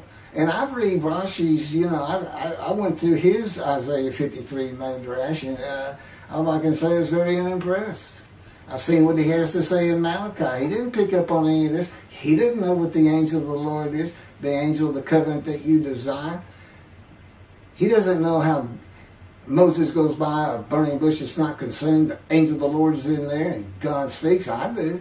To me, it's just like, well, you just get some basic concepts, and all of a sudden, and quite frankly, it'll open up the scripture to the Jews. They can put the Talmud aside for a little while. But I will say this. God says, if you can study it, study it. There's all kinds of great things in it. Just be real careful about what you teach from it. And it's useful for heaven. If you like to talk about Talmud as a scholar with other Jews who may very well be in a scroll of remembrance with you, you can meet up with them. You'll see them in the meeting places, have them over to your room. Y'all can watch the new earth being created and the new peoples of God chosen, and watch the evolution of a chosen people. And humanity, the same as this one. God says, why would I change it? Why would I change it? When I did it, it was perfect. And you can tell Mr. Singer that the evolution that he's talking about, where all of a sudden the world's going to love the Jews, been going on for over 3,000 years, and it hadn't even. And today, anti-Semitism's up, and David is here. It's not going to happen. Thank you very much. I will be doing. Was that 5 and 6? Yeah, that was 5 and 6. Now the book picks up at chapter 7. It's on a video when God first speaks to me. And it's very interesting. And we'll still be putting some videos out. But I've pretty much covered all the major material. Everything from Isaiah 53 and the day of the word, Lord. There's a few more things. And it's a better read than it is a video watch. But, for those who like to read. But it's covered very well in these videos. And now that I put in the personal part in, which is to show how I fit Isaiah 53, and you see the difference in my life. Now that's a life of suffering. That's a life of pain. That's a life of familiar with disease. They say, gee, well, he died on the cross. He was scourged. He was scourged and this and that. Do you know how much he suffered in his life? I mean, he's not even in the conversation as a man of suffering. He's not in the conversation. Thousands and thousands and thousands of people died horrific deaths back then and by crucifixion. He's not the only one. This is descriptive of a man and his life, so you can find him. identify him. And what did he do? He never suffered. He was never sick, ever, until the last day of his life. He's 30 years old and he's got one day but under his belt of pain and suffering. You know, to me, that's not, you're not even in the conversation. I mean, that's nothing. That's not him suffering. That's just, he had a bad death, sorry. You know, you got whipped first. You got whipped. One gospel says the scourging was an open-handed slap to the face. Now, the other three do say scourge. But then and then every movie you see, he's carrying that cross. He's all whooped up and bleeding, this and that. He carries the cross in one gospel only. In the other three, it's carried for him. And then he's on the cross, and what does he do? Father, Father, why have you forsaken me? And then the gospel says, one of them, and then he gave up the ghost. He gave up and died. I laid in the back of an ambulance for 8 hours, doing everything I could in my power to stay alive. Just gave up the ghost. There's another video where we make that a little bit more humorous. Anyway, thank you for listening, and I guess that's it. Thank you.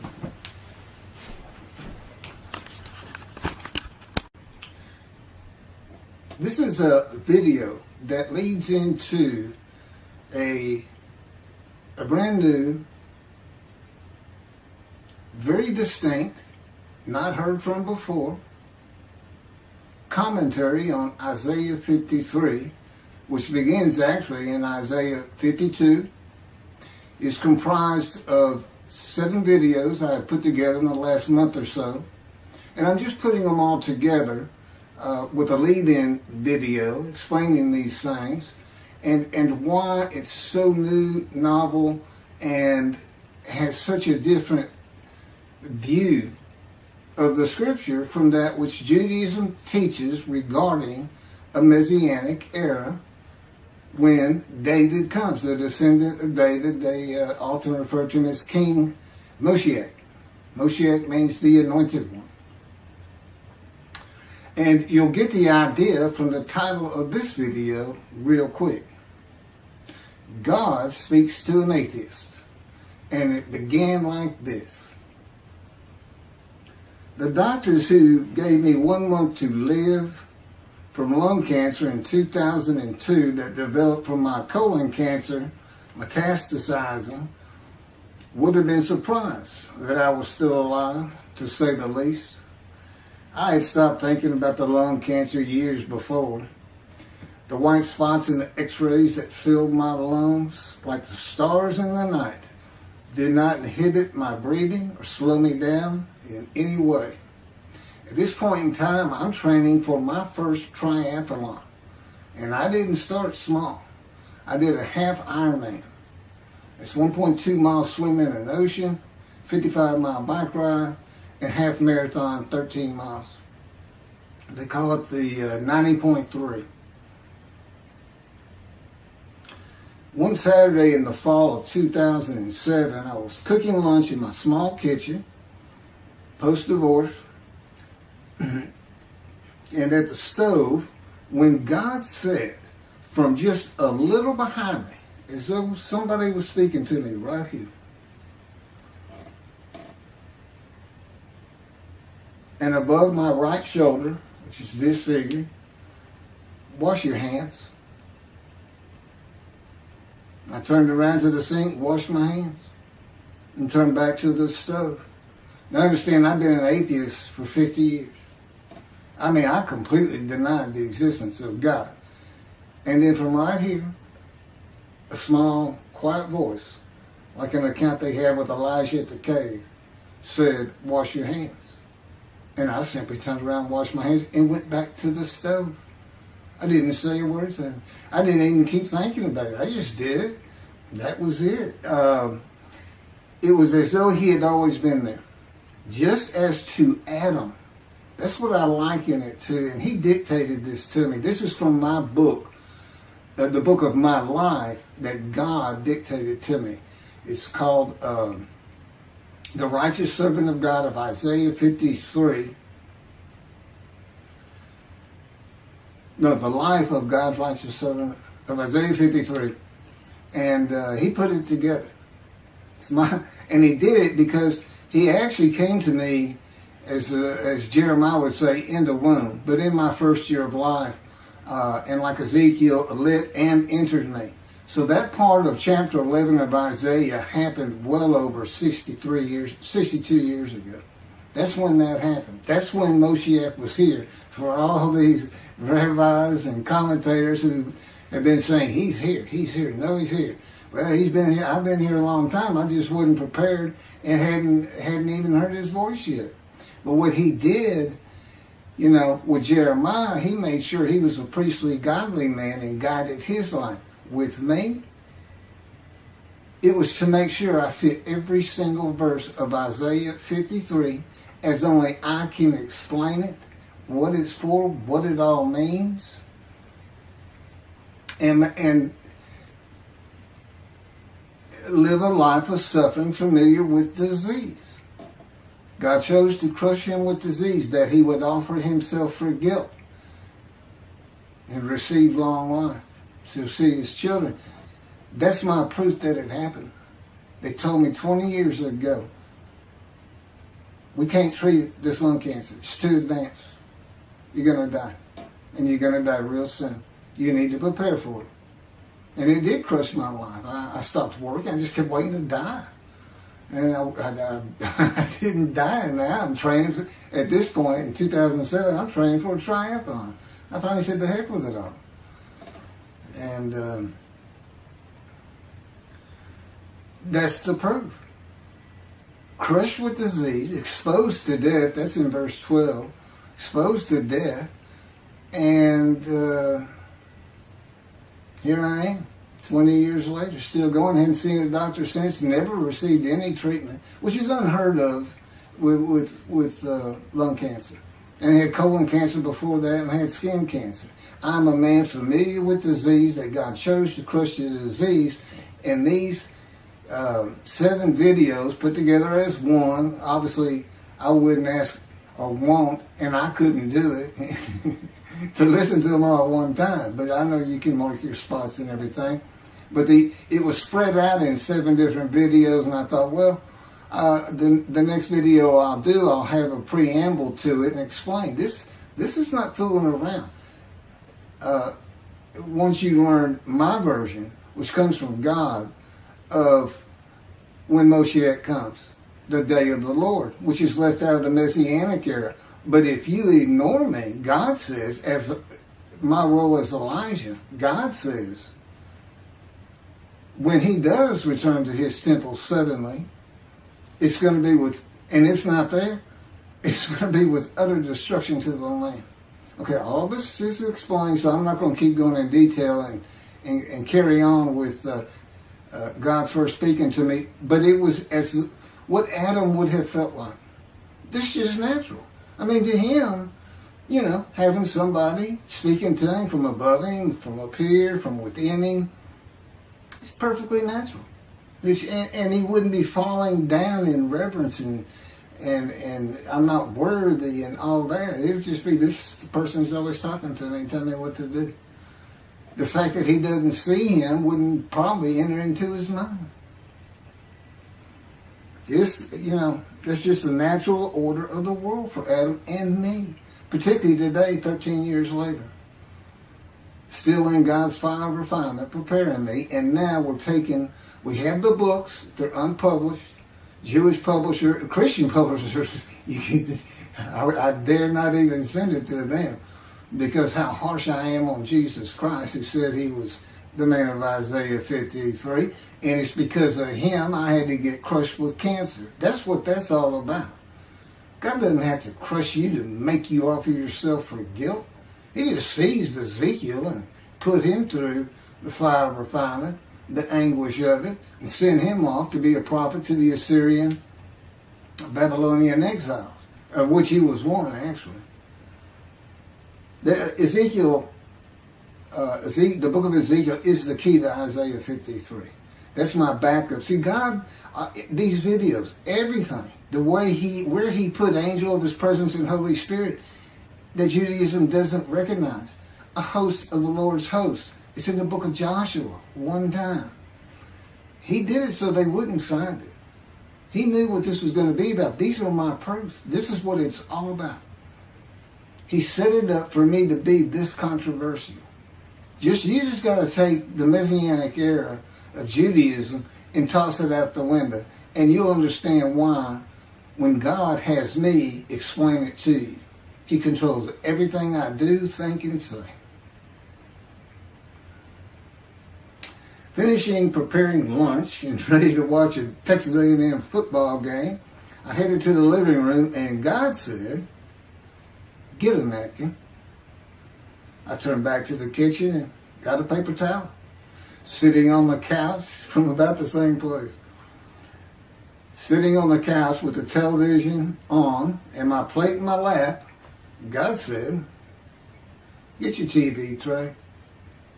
I got up, set my TV tray in front of me, and placed my plate on it, began eating and watching the game. That night, I was in bed reading a book. From the doorway, God said, "Tomorrow we're going to Bed Bath & Beyond, the store, to buy a shower curtain, sheets, pillowcases, and shop in general for things that you need." I said, "Okay," and continued reading my book. That's God spoke to an atheist. That's how it started. We call it the early years now when we talk about it. It was so different from the way things are, and all the same in the same breath. And I have since learned this: it was by His power upon my emotions and thoughts that His presence with me was though He had always been there. In other words, when you read in the Hebrew Bible, God calls somebody's name like little Samuel, and He says, "Here I am. Here I am." Now there's some accounts of people falling to the ground, but He can put a silent knowing to you. He can put knowledge within you, your mind, where you never hear a word from Him. In other words, put into your mind the God of all creation is about to speak to you, and He doesn't have to say stay calm. He controls emotions. He told me, "Keith, I created emotion. And there's nothing I can't do with yours," and believe me, it's been proven to me. I'm not going to get into all that. And then this story goes on. It turns out he had been like Jeremiah from the womb. Let me pass by that. I've never been affiliated with any church or synagogue. I've never had any teaching from yeshiva or seminary. Throughout my life, I did not. Let's put it this way. I was the actual opposite of Jesus Christ. Actual opposite. I'm a sinner. You know, I mean, He took me back. He said, "Look," you know, because I said, "Well, I wasn't that bad of a sinner." What? He said, "Really?" So here we go off in vision like the story of Scrooge and the Ghost of Christmas Past. I started getting smart with him. This is us talking friend to friend. I can talk to him like he's just a buddy sometimes. There is a line I know not to cross. I said, "Why would you call that a sin? Why is that a sin?" He said, "Keith, it's a sin. You lied."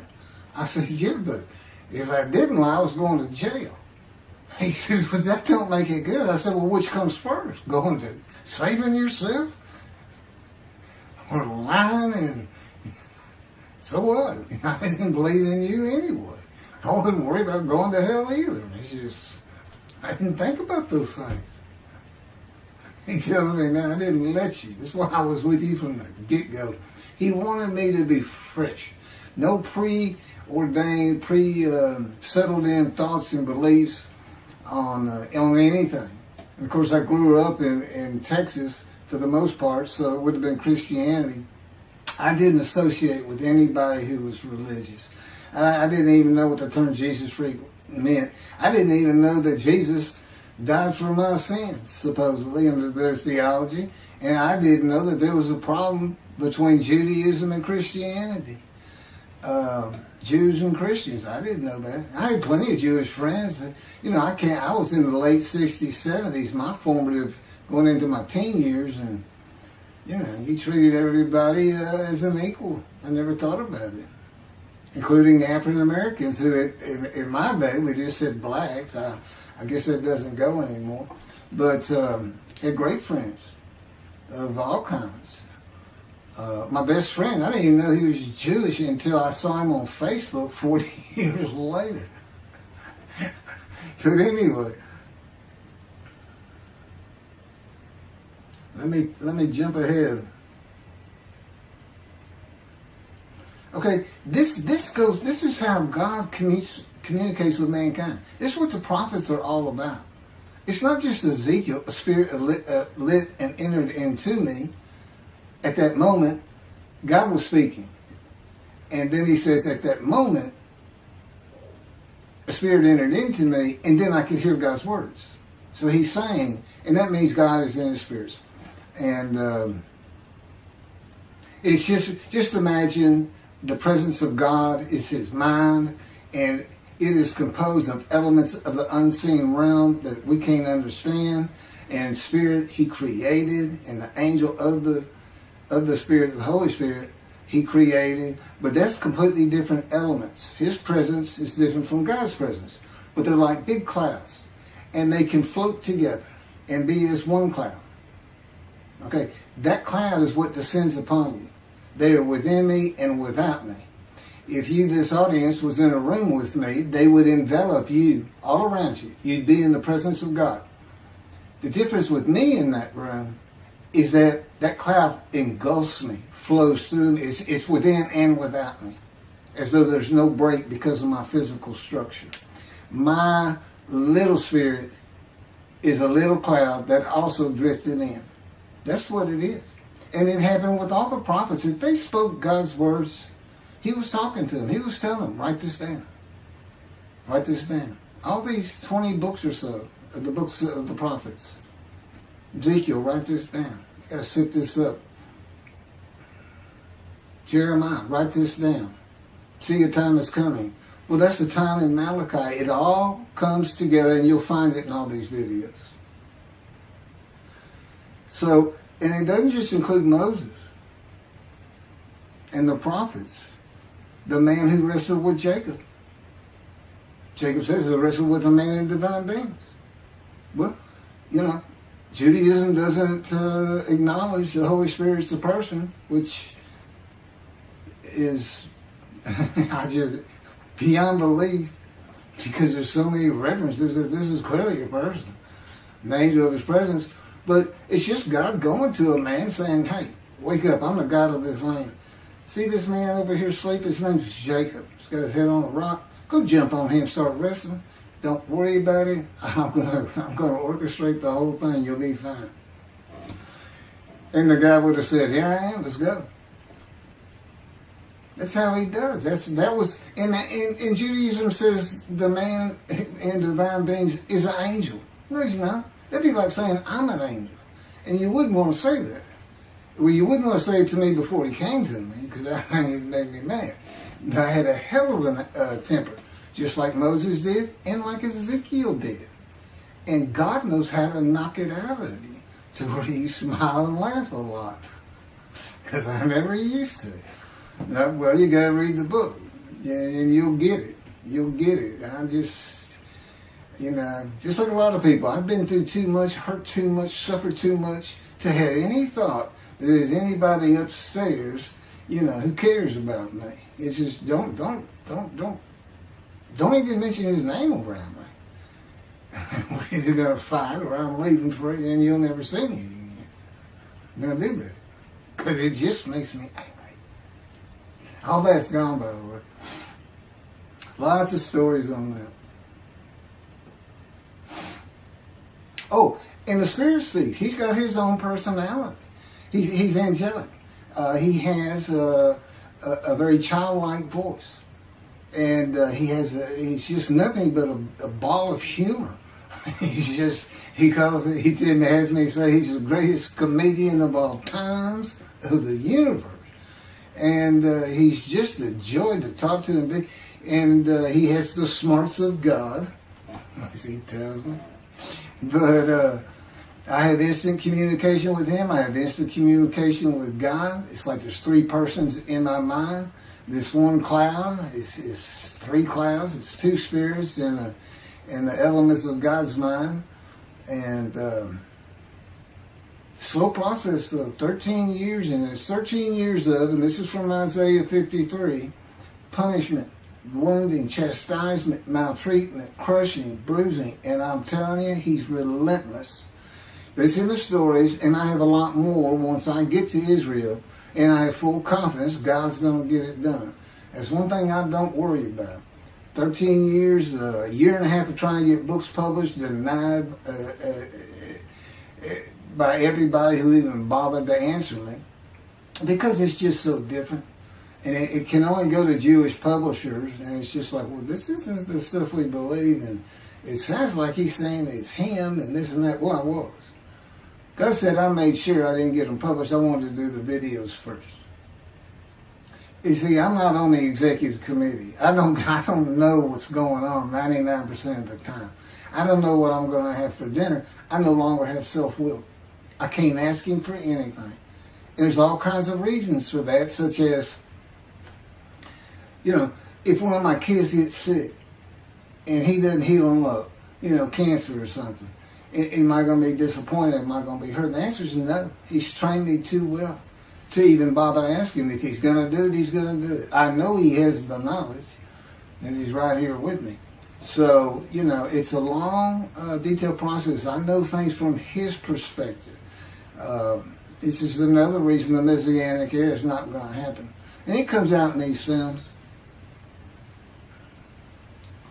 But the Holy Spirit, the angel of his presence, we're friends. God says, I can't be friends with human beings. I said, well, we're friendly with each other. He said, yes, that's right. I said, I Googled this, and technically you are my friend. He said, well, I know, but I just don't acknowledge you. I said, why? He said, because I'm God. That's the way I am. I get to do whatever I want. Now, he's just messing with me. It's just like having a friend. Of course, it's a true statement. He can do whatever he wants. But he's pretty stately and regal.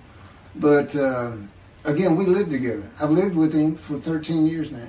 And it's never going to end until I die. I wouldn't even know what to do. He said, if I left you, you're going to fall down dead. You're not supposed to be alive. I keep you alive. He said, I took that cancer from you, but I just put it back in if you do something that makes me want to leave. I said, well, what am I going to do? No self-will. To an extent, no self-thought. And I told him, I'm not even a human being anymore. He said, well, what are you? I said, I don't know. I'm a man in divine beings, but I'm not a human.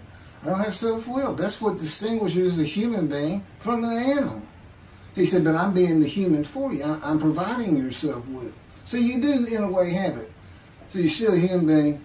I said, well, I'm dead. He said, why are you dead? I said, because it's like my brain's not connected to my spirit anymore. It's like you're sending all the information in. And that's about heaven. I haven't lived the existence in heaven as to my thoughts, because in heaven you won't have a mind. The heaven for the Jewish people only, I might add. You won't have a mind. God's got to provide it for you. He's got to be you for you as a completely new and different creature, but still you. It's a very amazing story on how that does. And I'm taught all these things and literally experienced them, not only in the real, but in visions. I've had more visions than, if you count every single vision in the Hebrew Bible and the New Testament, I've had easily double that. And I'm a walking visual. God's communication, and this actually shows up in the story of Moses. He won't let me tell right now. But he puts images in your mind. Instead of saying a sentence, you get something in your mind, a picture. Anyway, I call it visuals. And you can be wide awake for those. And I can be in vision wide awake. Okay, so we finished our shopping. To get shower curtains and everything. And God said, let's go to the bookstore and get you a Tanakh. To which I replied, well, what's a Tanakh? I didn't Hebrew Bible, okay. Well, I know the Holy Bible, the New Testament and Old Testament. And on we go. I'm starting to learn for the first time. At Barnes and Nobles, we looked at all the Hebrew Bibles and purchased the Jewish Publication Society's Tanakh, the Holy Scriptures, which is a translation that began in 1956 and was published in 85. Men who spent 30 years on the Leningrad Codex, the oldest Hebrew Bible in existence. They started from scratch. I hear these rabbis and people saying, well, I know what these translations are, this and that, and this, and God says, just go with the JP is. They hit it right just about every single time. I've only found one thing that I don't understand how they missed it, but it's in 53. This is the 1985 edition. That's the best translation you can get out there. And I don't just hear God speak to me. His presence is heavy. And I'm also, it says he pinned Ezekiel's arms behind his back with his cords of power. And by his cords of power, Ezekiel could not leave his house. That's in Isaiah 53. He took him from the land of the living. He took him from society. The man of Isaiah 53 lives, so he's taken from society, but that doesn't, from the land of the living, that doesn't mean he died. And there's no crucifixion in 53. So you start to see how Ezekiel is so important in this, and that's where you find out about the covenants of friendship that come with God in the day of the Lord when Moshiach comes. Again, you don't hear anything about it in this Messianic era. I'll tell you this. I think the Jewish people are going to like this better. I think throwing out all that rubbish Judaism has been teaching from back in antiquity, that's where they're stuck, and see what's really going to happen with God coming back, a man in divine beings, with the capabilities of Moses, Elijah, the descendant of David. All their attributes, okay, are in me. I can be each and every one of them, and I can be all four of them at one time. And God can speak through me. So, it's going to be fun. And he wants his temple rebuilt. That's the purpose of Isaiah 53. It says, a purpose which might prosper of God. But it doesn't tell us what the purpose is. Well, we find it in Malachi 3.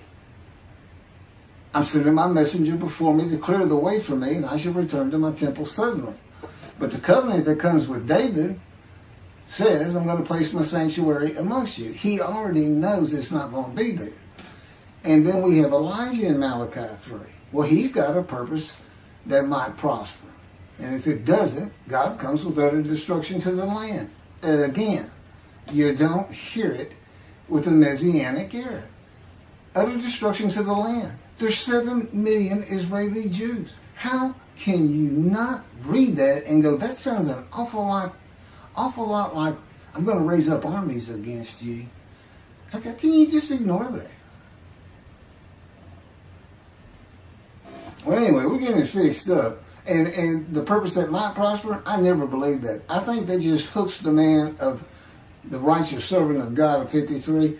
I think that puts him with, he's got the same purpose as Elijah. Elijah is supposed to bring the families back together through the laws and teachings God gave Moses, or being mindful of them. That's the new covenant. It's an amendment. It's an amendment that also has a new inclusion of sin forgiveness. Over the last 63 years, God's presence has resided in Texas, Louisiana, Florida, and Hawaii. And he is more than ready to return to his land, Israel. Because wherever I am is where his presence is, and those are all the different states I lived in over this time period. Wherever I go. As a matter of fact, if you see me in Israel down at the old city or down at Tel Aviv, you can turn to your friend and say, hey, I know where God is. His friend said, really? I thought he left. Some people say he died. He said, no, you see that guy over there? He's all around that guy. And some say inside too. That's what it's going to be like. God says, when we get to Israel, we're never leaving again. I said, I wanted to see Great Britain. He said, it's like, did you just ask for something? I was like, oh. Yeah, that's good. I hope I fry if I hit the border and cross over. I hope I just burn up, burst into combustible flame. But anyway, that's where he wants to be. And I'm assured he's going to get there. This purpose that might prosper, again, I think it just shows the purpose of the righteous servant and a purpose of Elijah. Because he knew I was going to be teaching. There's only, in the day of the Lord, as you would imagine, he wants to have all the prophecies fulfilled, be done with the prophecies. And there's only a handful. 4 men to come that we've never seen. The descendant of David, prophet like Moses, Elijah, and of course the righteous servant. We only have one description. Even the sages knew you got to have a description of the descendant of David. It's Isaiah 53. They called him in the Babylonian Talmud the leper scholar. You'll see me referencing it on just about every video. In other words, I'm saying, look, it's not Jesus, it's not the people of Israel as taught today. It's this guy from the Talmud that just hadn't come yet. You just didn't have a man that fit the description. Well, you do now. And 2 covenants. The friendship covenant, which is actually in 2 parts, Ezekiel 34 and Ezekiel 37. One part of which is, I'm going to put my sanctuary amongst my people. And the other part, interesting enough, has to do with the land blooming again, which is Jeremiah 31. See, a time is coming, the land will bloom again. See, a time is coming. The cities, after desolation of many years, 2,000 plus actually, will be restored and Jerusalem rebuilt. And the Jews shall never be defeated again. Okay, now we just talked about utter destruction likened to armies being raised. But here it is in this friendship covenant, Jerusalem being rebuilt. If that's done, then you'll never be defeated again. So, you look at it and go, well, there's kind of a problem between those two. And what I think it means is he's going to get the temple built now that Jerusalem's been rebuilt and he's come. That this might prosper because, it kind of gets you. So what is the purpose of God might prosper? Who thought you could do everything? And he said, well, in a large part, my people got to listen to you. They got to, especially the rabbis, they never listen to my prophets. They're all full of themselves. Think they know everything. Boy, he starts getting angry. And see, that's not good for me. Because all of a sudden he wants to make me better, which means suffering. You got to keep him away from those moves. I'll tell the spirit, say something funny. You're the funny guy around here. We talk friend to friend too. Well, anyway, I'm going to let you. There's a lot more, but this story's in my book. Hopefully, after spending time and understanding who I am, that this is here. It's happening. I don't care what the rabbis think or say. Look, I'm a prophet of God. I'm a man in divine things. If I say something contrary to what they think and say and believe, they're wrong automatically.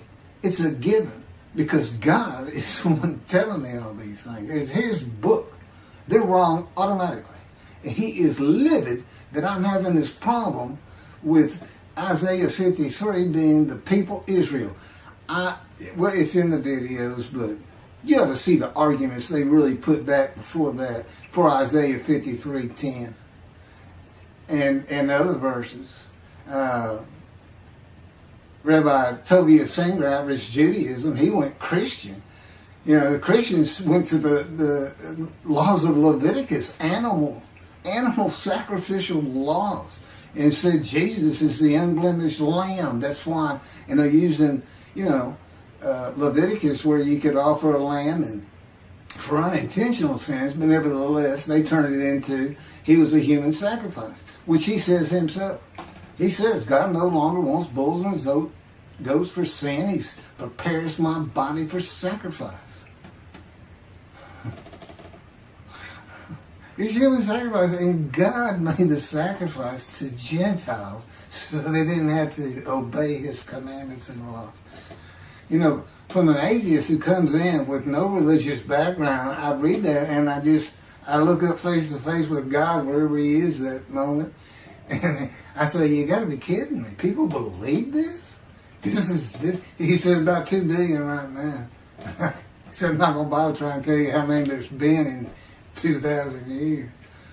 God made a human sacrifice to me so I can go to heaven and I can go kill somebody if I want to.